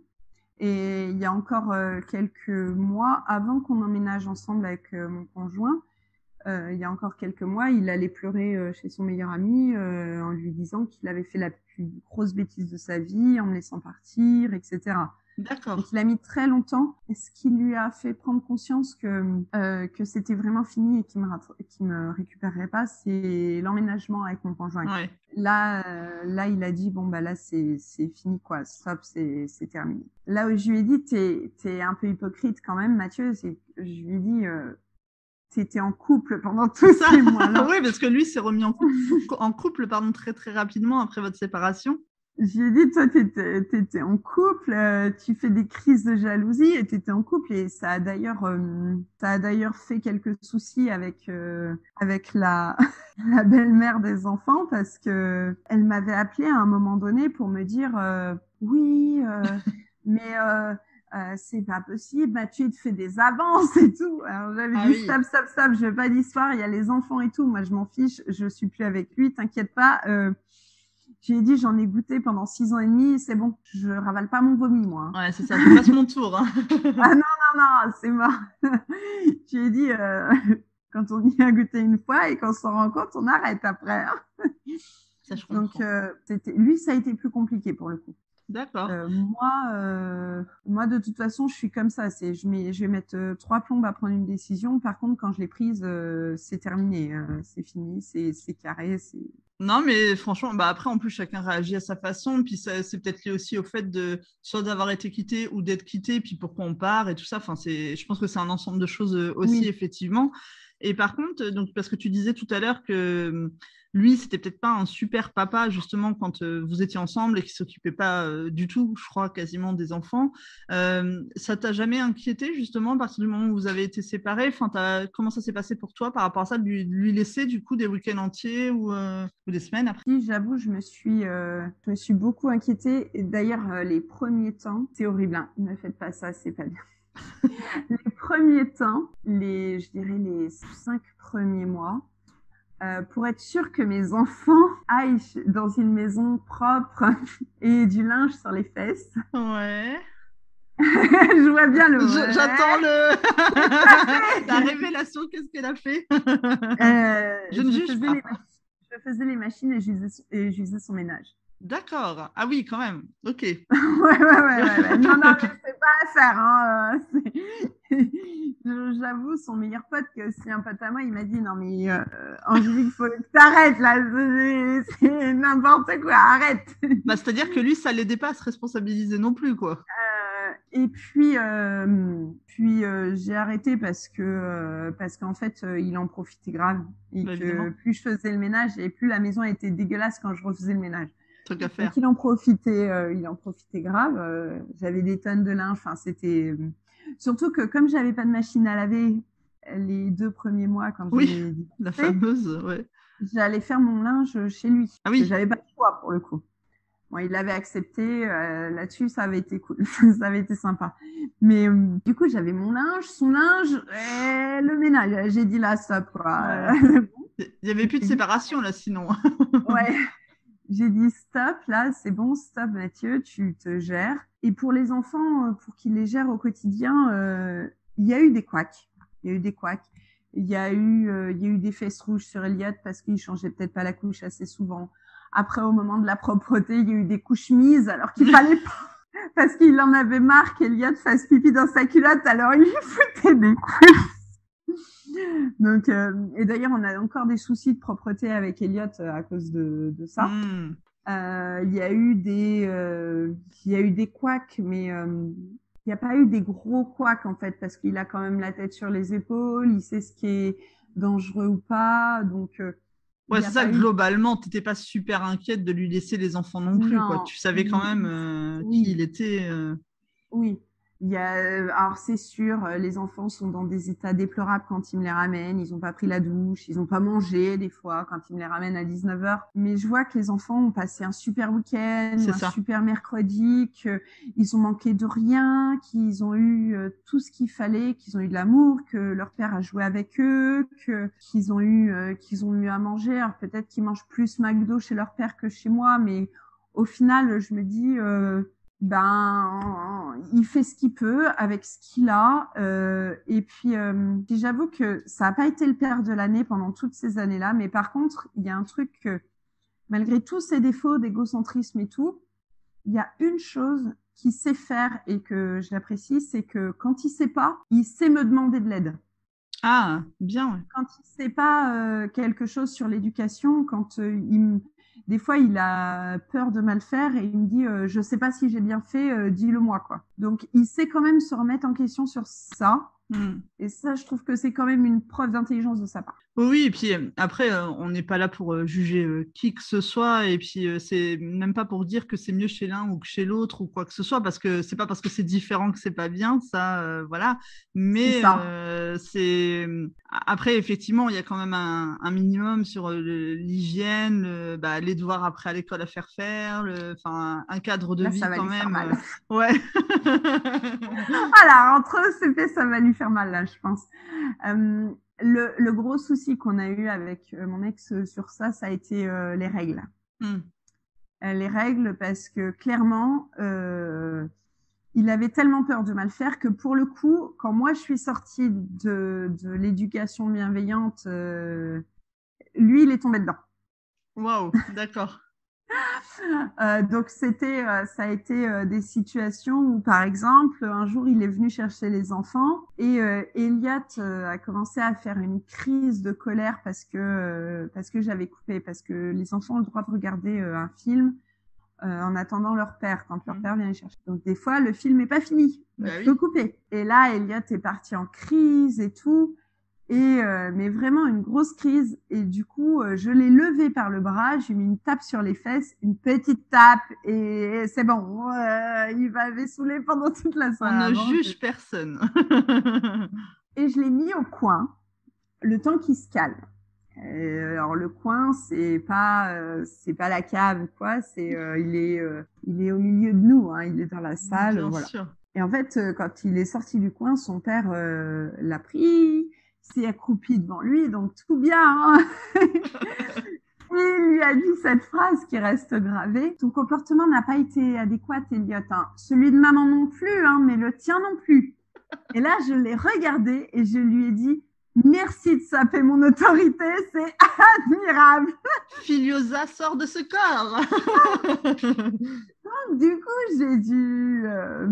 Alors, je lui ai téléphoné à un moment donné. Je lui ai dit écoute, faut qu'on parle parce que il y a un moment, c'est plus possible. Je lui ai dit l'éducation bienveillante, c'est bien, Mathieu, c'est bien, mais il faut pas tomber trop loin en fait. Donc je lui ai dit tu mets des règles aux enfants. Parce que sinon, moi, quand il rentre à la maison, il court, il monte sur le canapé, il monte sur les meubles, c'est pas possible, ça. On monte pas sur les meubles et tout. Les meubles, ça coûte cher, voilà. J'ai fait crier, taper et tout, c'est pas possible. Alors du coup, quand on a parlé comme ça, pendant une demi-heure, 3/4 d'heure, il me dit, mais tu sais, des fois, je m'excuse auprès d'eux parce que je crie et puis qu'ils se sont déjà ramassés une tape sur les fesses et tout. Et j'ai fait, mais tu sais, aucun parent n'est parfait. C'est ça. Moi aussi, ça m'arrive. Bah oui, oui, oui. Il me fait, ah bon? J'ai fait, mais tu as beau vouloir faire tout bien, il y a un moment donné où des fois ils sont tellement énervants, tellement exécrables que tu exploses toi aussi. Bah, t'as plus de patience, en fait, c'est juste ça, je pense, à un moment donné. Hein, on a tous nos Oui, limites et que ça déborde, en fait, tout simplement, c'est comme eux. ça, Hein. c'est ça.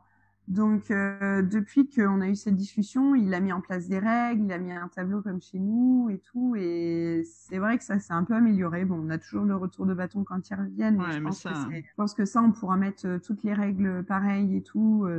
On l'aura toujours. c'est ça. Mais les enfants ont compris que chez maman, il y a des règles, chez papa, il y a des règles, et que, bah, zut, quand il y a un problème, papa et maman, ils discutent, et voire même, ils font réunion de famille avec Mika et tout, et tout le monde parle, et nous, eh ben, tout le monde dit la même chose. Et les enfants, des fois, ils sont, ah, ok, bon, on va arrêter nos bêtises, hein, parce que de toute façon, ça marche pas. Je trouve que c'est une histoire dans laquelle il y a beaucoup de dialogue, dans laquelle la communication est extrêmement présente et plaisante en plus, a priori. Et malgré tout, dans tout ce que tu racontes, je veux dire, ça reste très positif au final. J'ai l'impression quand même, tout ce dialogue, c'est toujours dans le but de prioriser les enfants, leur bien-être, enfin voilà, leur mode de garde, leurs besoins. Je trouve que c'est beaucoup, beaucoup autour de tout ça et je trouve ça vraiment très chouette. Hein. Ben après, je pense que pour le coup, alors mon ex était un peu un suiveur sur le coup sur ça. Il est ok avec tout ça parce qu'il trouve que c'est du bon sens et que oui, c'est vrai que se déchirer pour des histoires d'adultes qui concernent pas les enfants, c'est pas forcément bien. Je juge pas les parents divorcés qui y arrivent pas parce que des Non, fois non, il y bien a sûr, il y a des histoires qui fait que on peut pas faire autrement. tout à fait. Mais ayant été enfant dans un divorce où c'était la guerre, avoir cette position d'être au milieu du conflit en fait, et qu'en plus on nous utilisait dans le conflit, je veux pas en fait que mes enfants puissent sentir, ressentir et subir ce que nous, en tant qu'enfants, dans ma fratrie, on a vécu en fait, parce que c'est pas la place des enfants. C'est pas la place des enfants de servir de tampon entre papa, entre maman. C'est pas la place des enfants d'être instrumentalisés pour des pensions alimentaires, pour des trucs ou des machins. les histoires d'adultes, ça doit rester des histoires d'adultes. Et oui, sur le papier, mon divorce, il a l'air tout beau et tout rose, mais des conflits, il y en a. Bien sûr. Il y en a, hein, on en a. Il y a des choses sur lesquelles on n'est pas d'accord, parce que sinon, ben, si tout était beau et rose, on n'aurait pas divorcé non plus. Mais quand il y a des conflits entre adultes, c'est au téléphone, quand les enfants sont à l'école ou quand les enfants sont au lit. C'est pas devant eux, ils n'ont pas à être au milieu des conflits d'adultes, en fait. Mais c'est déjà une très belle manière de régler les choses, effectivement. Et il n'y a pas à tirer plus de mérite d'un truc ou d'une autre, parce qu'effectivement, c'est lié, une fois de plus, propre à chacun, à l'histoire du couple parental et tout ça. Voilà, mais je trouve que quand même, c'est admirable quoi qu'il arrive, parce que justement, ça peut être si difficile d'en arriver là. Votre séparation, elle est quand même hyper récente par rapport à d'autres histoires qu'on pourra entendre et tout ça. Et je trouve que la transition, finalement, elle paraît, en tout cas, à écouter comme ça, assez douce. Et malgré tout, même si j'entends bien qu'il y a eu forcément des points de conflit, qu'il y a eu des moments qui ont été un peu plus difficiles et tout, mais je trouve que malgré tout, c'est beaucoup de douceur et de tranquillité qui ressort de tout ça, quoi, que tout le monde, finalement, a l'air de bien le vivre maintenant, alors que c'est hyper frais. Ben, en fait, on s'est rendu compte, enfin, déjà, on n'avait pas de gros conflits avec mon ex. Oui, c'est ça, voilà, peut-être qu'il est important aussi à dire. Donc ça, je pense que déjà, c'est le principal. On n'avait pas de conflit énorme. Notre divorce, il repose sur une incompatibilité de caractère. Donc, à partir du moment où c'est une incompatibilité de caractère, ça veut juste dire qu'on ne peut pas vivre ensemble et qu'on n'a plus de sentiments l'un pour l'autre. Donc, le reste, enfin, je sais pas. Je pense qu'on n'a pas trop de mérite dans le fait où, en dehors de notre couple, je pense que les sentiments se sont transformés en amitié en fait à un moment donné, et que comme des amis peuvent s'engueuler, ben on s'engueule. Il y a vraiment pas de mérite parce qu'on ne s'est pas séparés pour faute grave, pour une faute de l'un ou de l'autre, ou parce qu'il y a eu de la violence extrême dans notre couple. C'était pas du tout le cas, en fait. Oui, certes, il a été violent à un moment donné, parce que il a eu, et je le dis, ça excuse pas son geste violent ou quoi, c'est pas du tout le cas. Je dirais jamais un truc pareil, ça excuse pas la violence. Mais ça peut l'expliquer, je pense. Il a eu très peur. Il a eu peur que je lui enlève ses enfants, que je l'empêche de revoir ses enfants. Ce qui peut être compréhensible. Bien sûr. Ça lui est tombé dessus. La décision a été prise, c'est vrai. Il y avait des signes avant-coureurs, mais je pense qu'il il pensait pas. Il pensait pas que j'aurais le courage de prendre la décision, en fait. Bien sûr. Oui, il te sentait pas capable. Il m'a dit, je pensais pas que tu serais capable d'aller jusqu'au bout. Donc, ça lui est un peu tombé dessus comme ça, du jour au lendemain. Et oui, le début a pu être un peu conflictuel, mais je pense que c'était surtout de la peur, de l'angoisse de comment ça allait se passer. Bien sûr, le temps que ça se mette en place aussi. Une aussi. nouvelle vie à réinventer, de tout ça. Mais au final, on n'a pas de conflit majeur qui pourrait faire que oui, le divorce se passe super mal comme mes parents, ça s'est passé, où là, oui, il y avait un conflit, il y avait une histoire qui faisait que... Oui, j'ai dit que je voulais pas que mes enfants soient à ma place ou à la place de mes frères et sœurs dans le divorce de mes parents. Mais d'un autre côté, je juge pas mes parents parce que je sais pas comment j'aurais fait tout à fait, à leur place, avec leur personnalité, leur histoire, etc. en fait. Mais non, mais je disais ça, c'est parce que moi aussi, par exemple, ma séparation, tu vois, c'est pas une histoire effectivement de tromperie ou de violence et tout ça. Et pour autant, ça a été la guerre pendant des années derrière pour plein de raisons. Voilà, c'est comme on disait, c'est propre à chacun, à chaque personne, à chaque couple, à chaque histoire de couple, à chaque histoire de séparation et à l'après, et du coup à l'histoire des coparents ensuite. Et donc c'est pour ça que je trouve ça, je suis émerveillée là. Donc toi, alors donc vous vous êtes séparés au printemps 2019. Et puis finalement, tu as rencontré ton nouveau conjoint assez rapidement après. En janvier 2020. Ouais. Et donc, tu étais déjà prête, c'est-à-dire que tu avais eu le temps de faire le deuil de ton ancienne relation, de cheminer, voilà, tu savais que tu voulais rencontrer quelqu'un d'autre. Comment ça s'est fait pour toi? Alors, j'ai pas eu l'impression de faire un deuil parce que le deuil de mon ancienne relation a été fait depuis un moment Ouais, avant la prise de avant la la séparation. décision.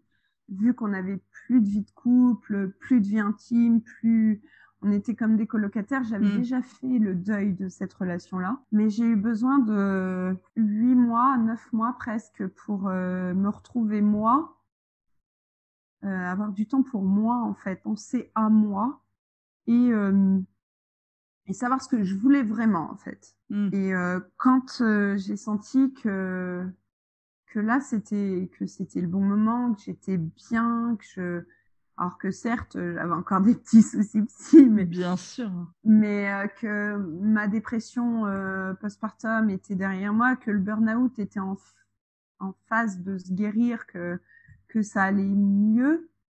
C'était pas le top, mais que ça allait mieux. J'ai dit ok, là c'est bon, je suis prête pour rencontrer quelqu'un. Donc je me suis inscrite sur Mythique. J'ai rencontré des hommes. Et en fait, c'est là que je me suis... Alors au début, j'étais en mode oui, bon, allez, on rencontre. Et puis non, le premier non, le deuxième non, le troisième non, le quatrième non. J'ai dit, ah, ça me saoule les rendez-vous là. Ça m'énerve. En plus, à chaque fois, ça me coûte des sous là, les cafés et tout. Stop. Et je suis restée et j'ai dit, le prochain, soit ça marche, soit j'arrête. Allez, sinon, j'attends La plus dernière rien. chance, quoi. Ouais. J'attends plus rien des sites de rencontres. Là, c'est bon. Si ça marche, c'est bien. Si ça marche pas, bah tant pis. Et alors en photo, désolé mon chéri si tu écoutes ce podcast, il est persuadé que sa photo de profil, parce que c'est la même sur Facebook, il est persuadé que sa photo de profil est trop rigolote. Mais non. Désolée. Désolée, mon chéri, mais sa photo de profil est pas rigolote du tout, en fait. Moi, je l'aime pas du tout. Moi, je l'aime pas du tout, mais bon. Mais on avait des centres d'intérêt communs et tout. Et puis alors surtout sur les sites de rencontres, un truc qui est pas, qui ne donne pas envie de vomir ni rien. Il m'a pas envoyé de message genre salut ma belle ou un truc dans le genre. Il n'y avait pas de faute d'orthographe dans ces messages. J'ai pas eu de dick pic au bout de 3 messages.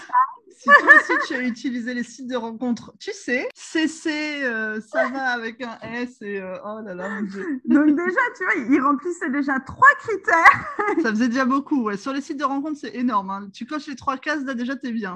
Le pas de dick pic au bout de 3 messages, Ah, déjà, ouais. ça, c'est... Alors là, déjà, ça, c'est top. Hein. Au bout de 3, au bout du premier même, direct. C'est arrivé aussi. Et c'est vrai, le pas de faute d'orthographe et pas de drague lourde. C'est ça. Le mec qui t'envoie un message, mais qui s'intéresse à toi, en fait, qui s'intéresse pas à ton cul ou quoi, pour parler vulgairement. Bien sûr. Voilà. Donc j'ai dit, ok, on se donne rendez-vous. Le 2 janvier, il me pose un lapin. Oh, ça démarre mal. Il me fait, oui, je suis chez mon frère, je suis malade comme un chien, je fais une intoxication alimentaire. Ouais. Et j'ai dit, c'est pas possible. C'est pas possible. Donc je me dis, bon, fais pas ta... Laisse-lui le bénéfice du doute. Puis, ok, c'est pas grave, remets-toi. En fait, il avait vraiment eu une intoxication alimentaire avec de la noix de coco moisie. On se redonne rendez-vous un jour où il était en vacances, en fait. Et donc Elliot était à la crèche et Léonore était à l'école. Et moi, je travaillais pas. On s'installe au café. Je commence à boire mon café. La crèche qui m'appelle. Vous pouvez venir chercher votre fils, Elliot a 38 de fièvre. Ah, sympa. Et là, je pense que dans sa tête, il s'est dit retour de bâton. Je lui ai posé un lapin. En fait, c'est une copine. Elle me pose un lapin. Ça commençait très mal, en fait, notre histoire. Et au bout on s'est redonné rendez-vous sur un week-end où les enfants étaient chez leur père et tout. Et on s'est rendu compte que, ça marchait bien, en fait. Bah, c'est super. Et oui. Mais mais j'étais vraiment en mode, enfin, ce rendez-vous, ce premier rendez-vous, ce premier contact, j'étais vraiment en mode, si ça marche pas, mais tant pis, j'arrête, j'en ai marre. Je resterai toute seule jusqu'à temps que les enfants ils aillent au collège et que j'irai rencontrer quelqu'un ou j'en sais rien, mais j'avais abandonné en fait les sites de rencontres parce qu'on rencontre mes. Enfin, Oh là, je compatis, je pourrais écrire un livre, je pense, sur ces sites de rencontres. C'est ignoble en fait. On rencontre tout et n'importe quoi. Oui, surtout n'importe quoi. Je me suis dit, si je dégote la perle rare, il faut absolument que je joue au loto parce que sur ces trucs-là, c'est pas possible. J'ai toujours pas joué au loto, mais. Ouais. Ouais, mais est-ce que t'as pas gagné mieux, franchement, l'amour? Si, j'ai gagné mieux. J'ai gagné vraiment mieux. Et en fait, lui, s'était inscrit parce qu'il sortait pas et qu'il voyait pas comment rencontrer quelqu'un. Voilà. Mais j'ai vraiment pas été. Enfin, à cette période-là, déjà, j'avais fait mon deuil depuis longtemps. Depuis très longtemps, j'avais fait le deuil de la relation avec mon ex et j'étais vraiment en mode c'est bon, maintenant t'as fait ton introspection, vas-y. En fait, il n'y avait pas d'enjeu en réalité, peut-être aussi, quoi. Tu trouvais, c'était bien, tu trouvais pas, c'était fini, puis voilà. C'est ça, voilà. C'était vraiment. Alors que quand j'ai rencontré mon ex-mari aussi sur un site de rencontre, et à cette époque-là, j'étais pas du tout dans le même état d'esprit. J'étais en mode faut que je trouve quelqu'un. J'en ai marre d'être toute seule. Je pense que ça, c'est la pire raison pour trouver quelqu'un, en fait. Et voilà. Alors que là, j'étais en mode, je suis bien toute seule, mais je serais mieux si je serais avec quelqu'un, quoi. C'est ça, le petit plus, bien d'avoir quelqu'un, un petit plus, quoi. Et en fait, voilà, quoi.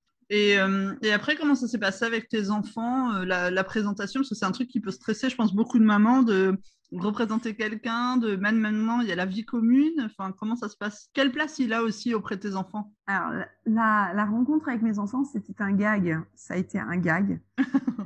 Oui, non, mais véritablement, ça a vraiment été un gag. Hein. Ça faisait 3 semaines qu'on était ensemble et on avait des trucs, mais des ados. Hein. On était vraiment... En fait, il venait le soir, il prenait le tram de chez lui jusqu'à chez moi et il attendait dans l'immeuble, en bas de l'immeuble, que les enfants dorment pour monter. Il le voulait, quoi. Ouais. Il montait, il arrivait et il se planquait dans la cuisine au cas où. Et mais vraiment, faut pas faire de bruit, comme des ados en fait, mais vraiment. Sauf que c'était pas des parents qu'on se cachait, c'était des gosses. Et un soir, Elliot se réveille parce que il avait plus d'eau dans sa gourde. Et je l'entends pleurer, donc j'y vais, je referme la porte de la cuisine pour pas qu'il voit qu'il y avait Mickaël qui était là et tout. Je lui remplis sa gourde dans la salle de bain. Je lui redonne sa gourde et tout, mais je pense qu'ils ont un radar, les gosses. C'est sûr. Je pense parce qu'il était en mode je veux aller faire pipi. Bon, va faire pipi. Et pourquoi il y a de la lumière dans la cuisine, maman? Parce que maman, elle est en train de fumer une cigarette et que du coup, la fenêtre, elle est ouverte. Donc, maman, elle a fermé la porte pour pas que ça sente la cigarette dans l'appartement. Ce qu'il faut pas inventer quand même. Ouais. Donc, t'as fini de faire pipi, Elliot? Bon, retourne au lit. Et en fait, non, mais j'ai faim. Ah le truc, il s'arrête plus. Non, mais j'ai faim. J'ai fait retourne au lit, je vais te chercher un bout de pain. C'est bon. Et là, je pense que le gamin, il a senti que... Il y avait embrouille. Qu'il y avait embrouille, que maman, elle commençait à s'énerver et tout. Et en fait, il a réussi à ouvrir la porte de la cuisine. Évidemment. Donc, au départ, on a dit que c'était un ami à maman. Ce soir-là, on a dit c'est un ami à maman. Évidemment, Éléonore s'est levée genre 30 secondes après. Évidemment. C'était un fail complet parce qu'on voulait attendre, faire les trucs bien et tout. Et présentation nocturne, en fait, quoi. Ouais, il était 22h. Oh non, une horreur. Donc, ne mentez pas à vos enfants, ça ne marche pas. Non, le lendemain, il y avait école et tout. Oh non, une horreur. Et du coup, le lendemain soir, Éléonore, qui pensait bien hein, quand même, elle me fait mais maman, Mickaël, c'est ton ami ou c'est ton amoureux?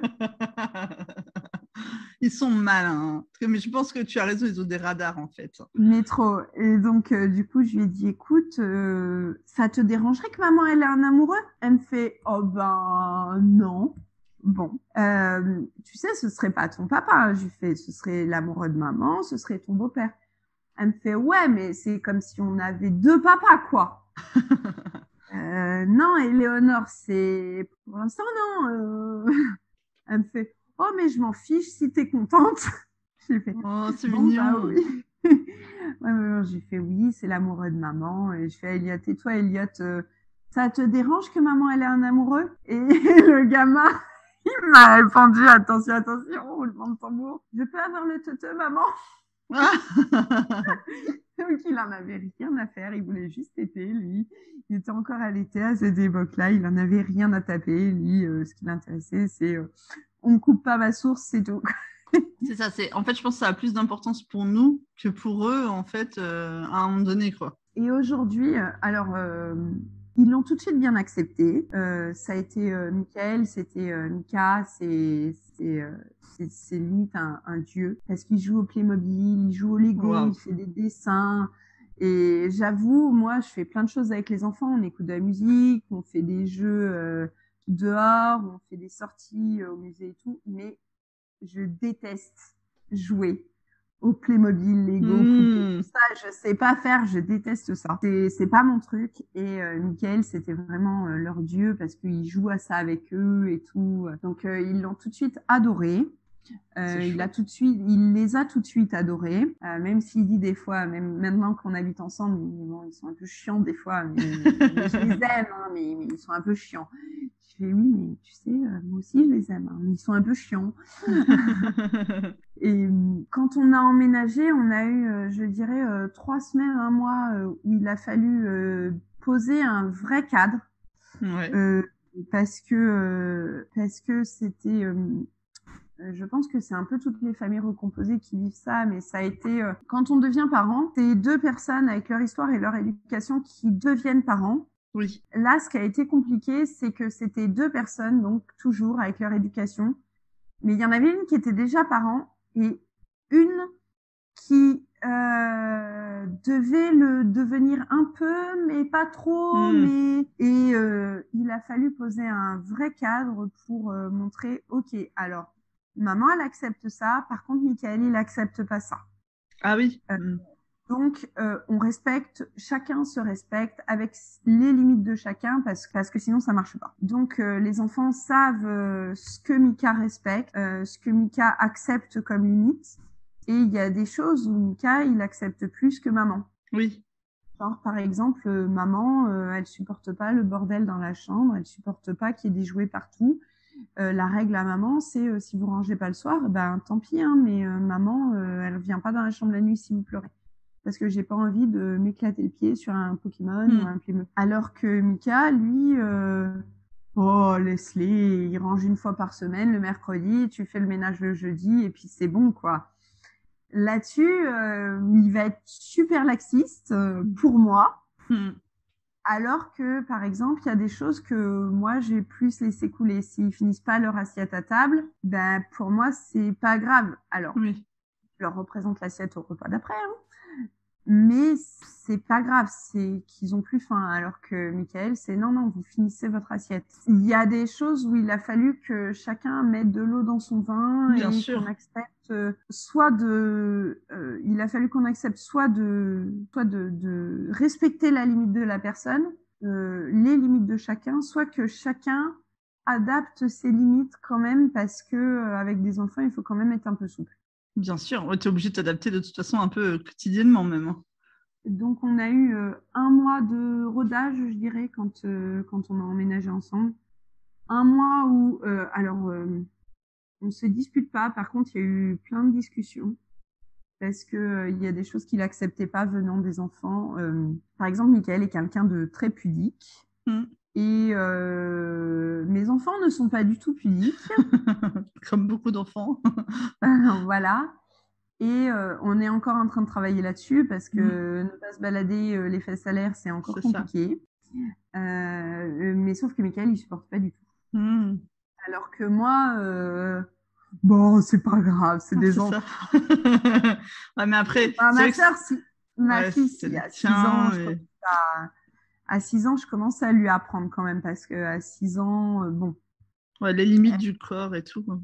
Après, la pudeur n'empêche pas d'apprendre les limites du corps et C'est ça. d'apprendre le consentement et tout. Mais pour lui, ça va avec, en fait. Après, c'est une sorte de vision éducative et tout. Puis comme ce sont pas Oui. ses enfants malgré tout, c'est vrai que c'est différent peut-être aussi que toi, ce sont les tiens. Donc, Ben, c'est c'est un autre ça. regard, ouais. Donc, c'est pour ça que, par exemple, sur cette limite-là, alors on y travaille encore parce que Elliot a encore du mal. Eleonore, ça va à peu près. Mais Elliot a encore du mal, mais c'est vraiment, on s'habille dans la salle de bain ou dans la chambre, vous trimballez plus les fesses à l'air, voilà. Ah, mais après, ils sont encore petits aussi. C'est-à-dire que ça fait partie aussi de Là, c'est même pas une histoire de séparation de beaux-parents ou quoi que ce soit. C'est que c'est juste que c'est certainement lié aussi juste à l'âge qu'ils ont. Et tu vois, enfin, ça fait partie de l'éducation et de l'évolution, je dirais, normale, en fait, quoi. Mais je dirais qu'il y a des choses où, après, il garde une place. En fait, c'est très compliqué d'être un beau-père, comme il m'a dit, parce que il est avec les enfants comme on n'a pas un mode de garde alterné Oui, et que les enfants ils vont chez leur père un mercredi sur deux et un week-end sur deux, on les a quand même 90% du temps. oui. Et lui, il les voit plus que le papa, en fait, hein. Et lui, il les voit plus que leur père. Et du coup, c'est très compliqué de rester à sa place de beau-père tout en devant quand même faire l'éducation parce que Mm. voilà, mon ex-mari est très là-dessus, il est très compréhensif parce que jeudi dernier, il a même dit devant les enfants, il a dit Michael, c'est votre beau-père, mais papa, il est tout à fait d'accord avec ce que fait Michael, donc vous l'écoutez et vous le respectez comme papa et maman. Oh, ça, c'est génial, par contre. C'est pas, il est conscient que qu'il peut rien faire de toute façon, qu'il peut que accepter parce que il n'a pas le choix. Mm. Les modes de garde sont tels que voilà, Michael passe plus de temps avec les enfants, donc forcément il participera plus à leur éducation. C'est comme ça. Je pense que quelque part ça le rassure aussi, honnêtement, parce que il sait qu'il a du mal à mettre des règles en place et tout, Ouais. donc ça le rassure aussi. Là où Michael, là où on a du mal, c'est pour toutes les questions qui concernent l'école, tout ça.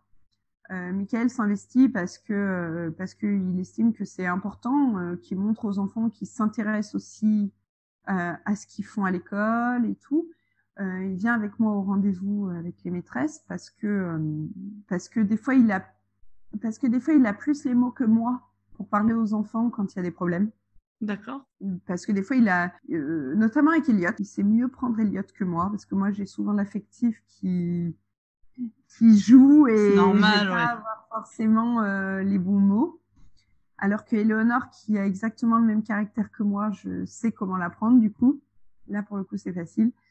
Elliot, j'ai moins les mots faciles et puis Elliot, ça va plus passer par le jeu parce que si on lui parle pendant des heures, enfin même pas, si on lui parle plus de 5 minutes, il va regarder le papillon qui passe ou la mouche qui vole là. Oh même 30 secondes, c'est trop. Du coup, Michael, il arrive à lui parler en jouant et tout quand il y a des problèmes comme ça. Donc, c'est vrai qu'il est là pour les rendez-vous à l'école et tout.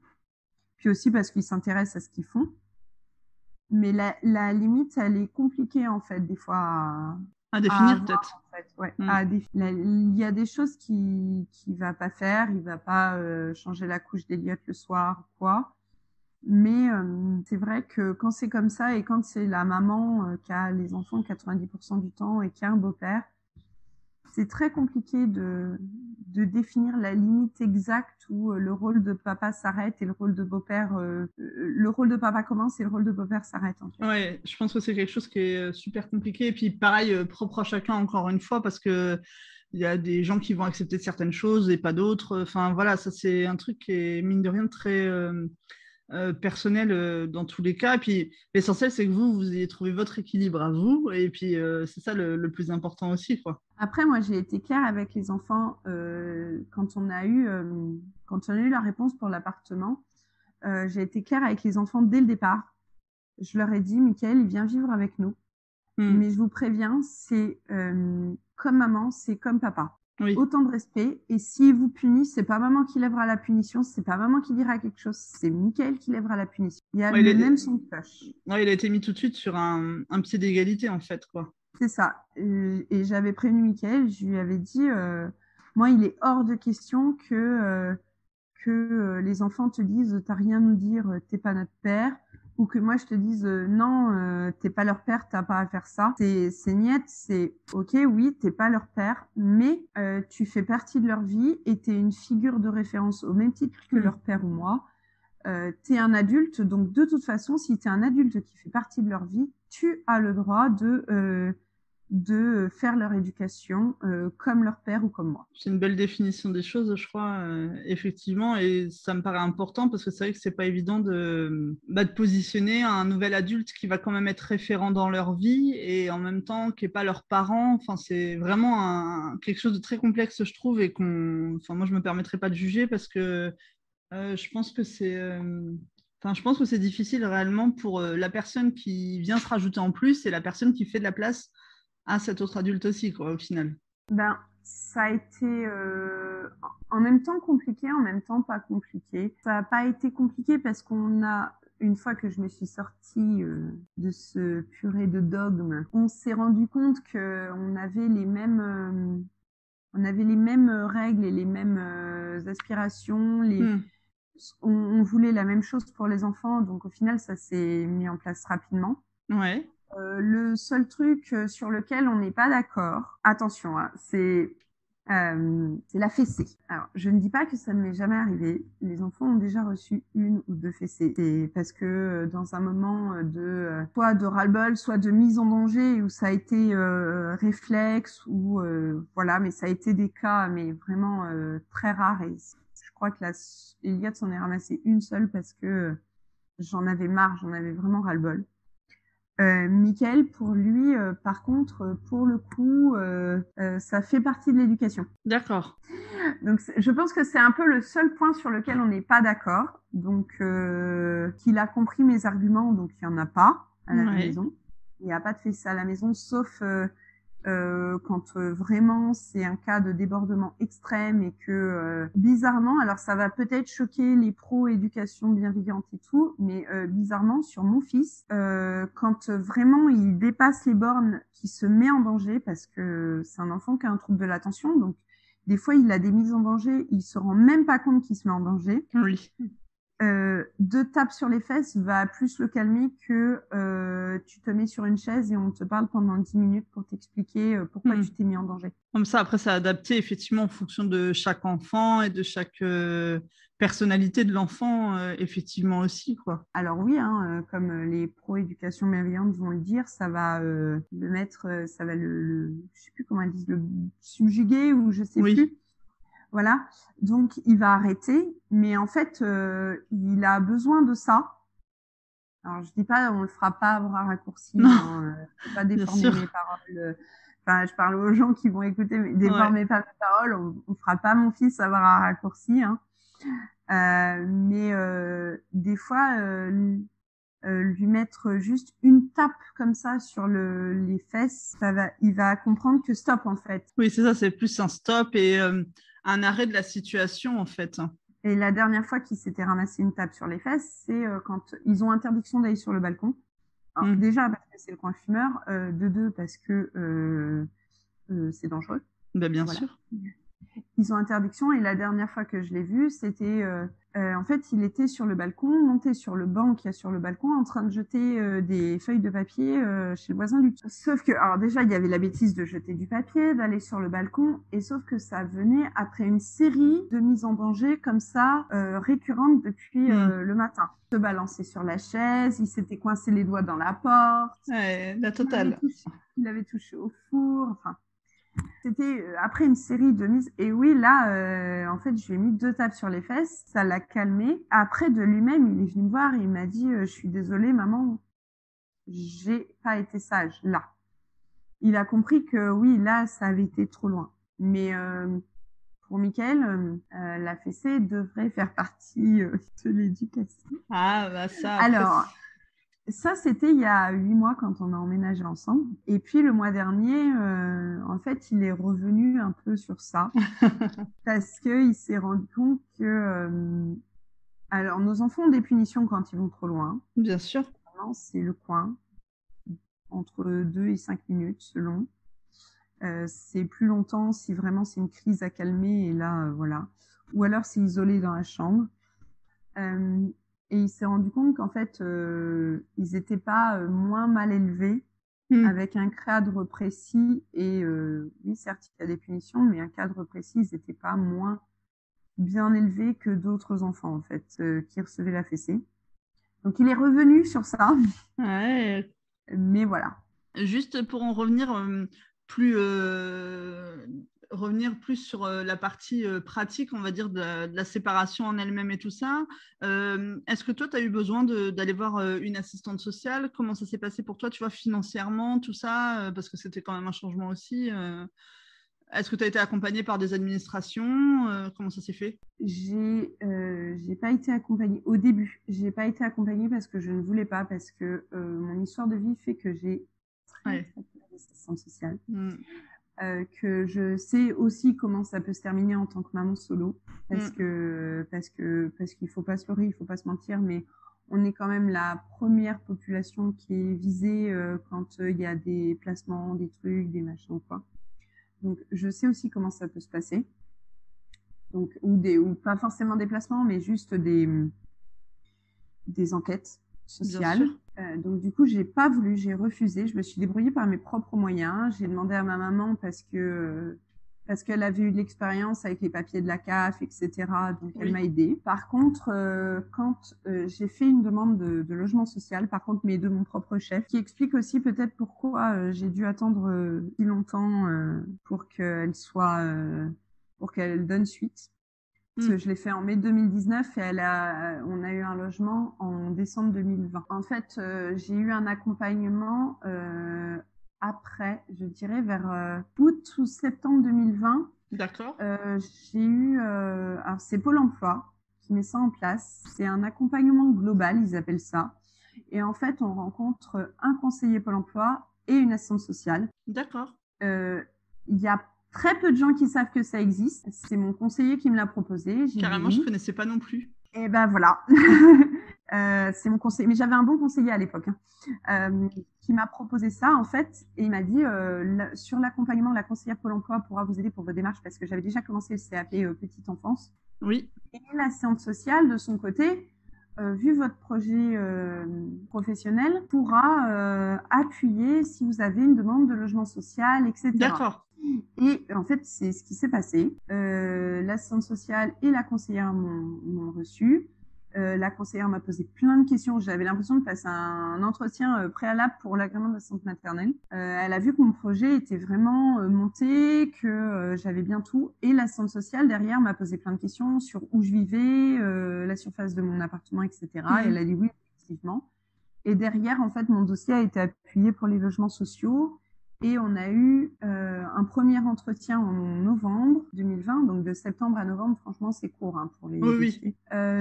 Novembre, un deuxième entretien fin novembre et la commission le 8 décembre. Et on a eu l'appartement comme ça parce que mon projet était tel que j'avais besoin d'un appartement avec 3 chambres. Bien sûr. Et que la centre sociale, elle a dit à 3 dans 38 mètres carrés, 2 enfants, c'est pas possible.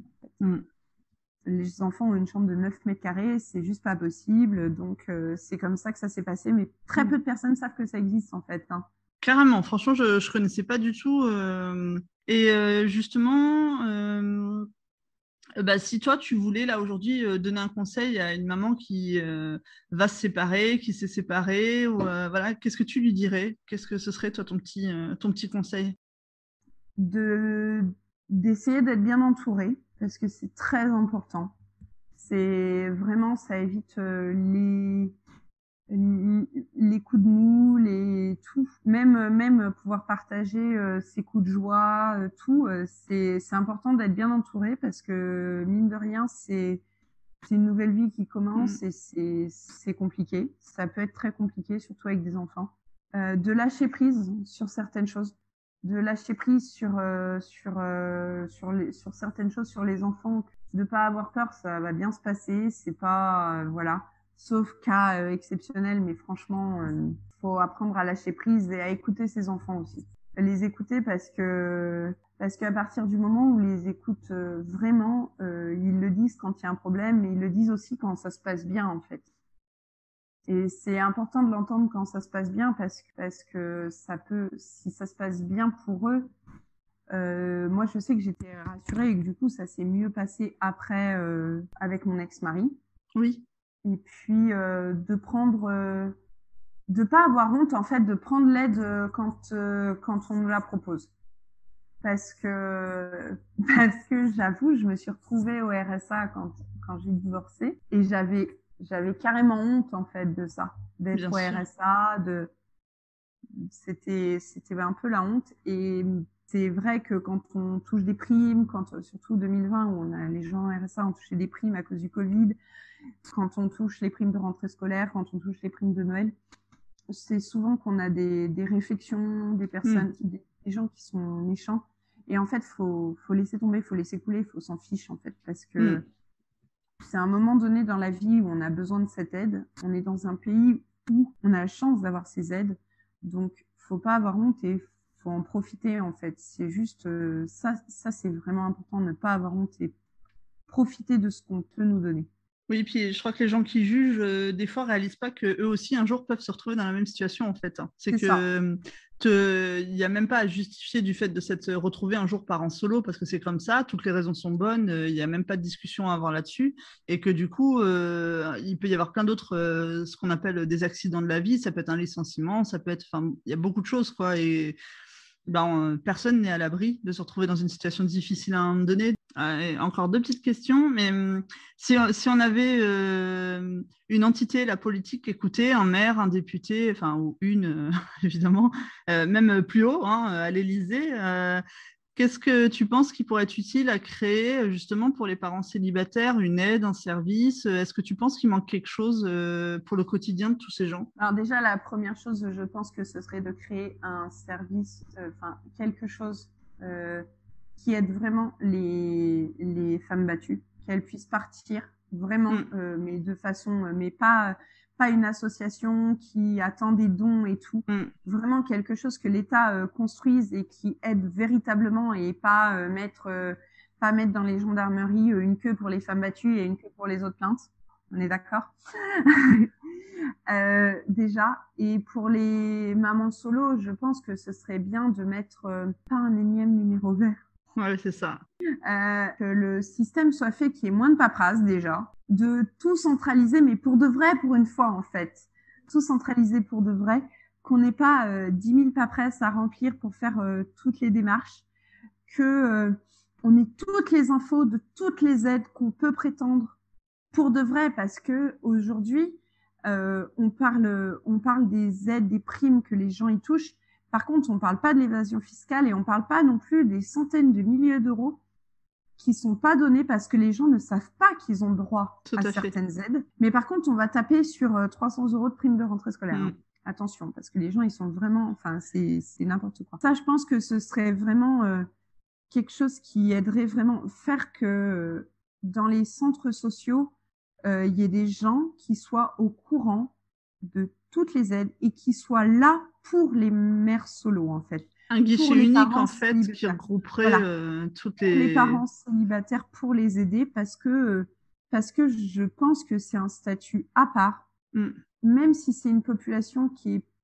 Je pense que le système devrait être fait autrement parce qu'aujourd'hui, et ça c'est une chose qui est véridique et qui est vérifiée, les parents solo, ils osent pas aller, et c'était mon cas, voir les assistants sociales et tout, parce qu'on a quand même la peur de cette IP, de cette enquête sociale au-dessus de nos têtes. C'est comme une épée de Damoclès.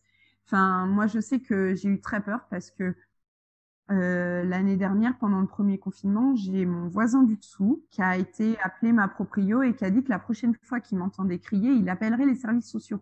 Sans venir me voir, sans me questionner, sans me dire est-ce que vous voulez que je m'occupe de vos enfants une demi-heure, le temps d'aller souffler ou quoi. Non. C'est ça. C'est tout de suite tes parents solo, c'est vraiment comme une épée de Damoclès au-dessus de la tête, ce truc des services sociaux. Et je pense qu'il faudrait qu'on arrête en fait de faire peur aux parents et que avant de dire on va placer votre enfant, on va faire une enquête sociale, donner des vraies aides en fait.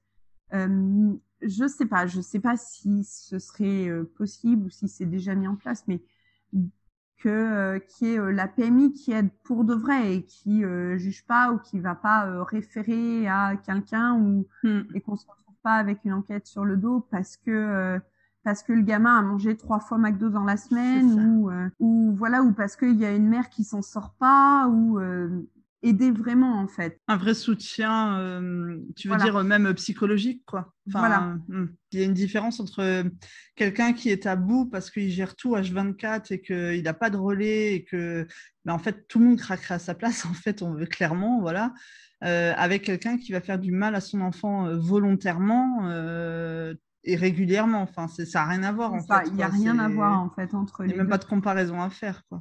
Mais non. Est-ce que tu veux ajouter autre chose? Est-ce que tu penses que tu as tout dit ou est-ce que tu veux rajouter quelque chose? Je pense que terminer sur ça, sur vraiment prendre soin de soi, rester entouré. Franchement, Angélique, je te remercie beaucoup, beaucoup pour cet échange vraiment passionnant. C'était génial. Non, c'était super. Franchement, merci infiniment. Et c'était vraiment super chouette.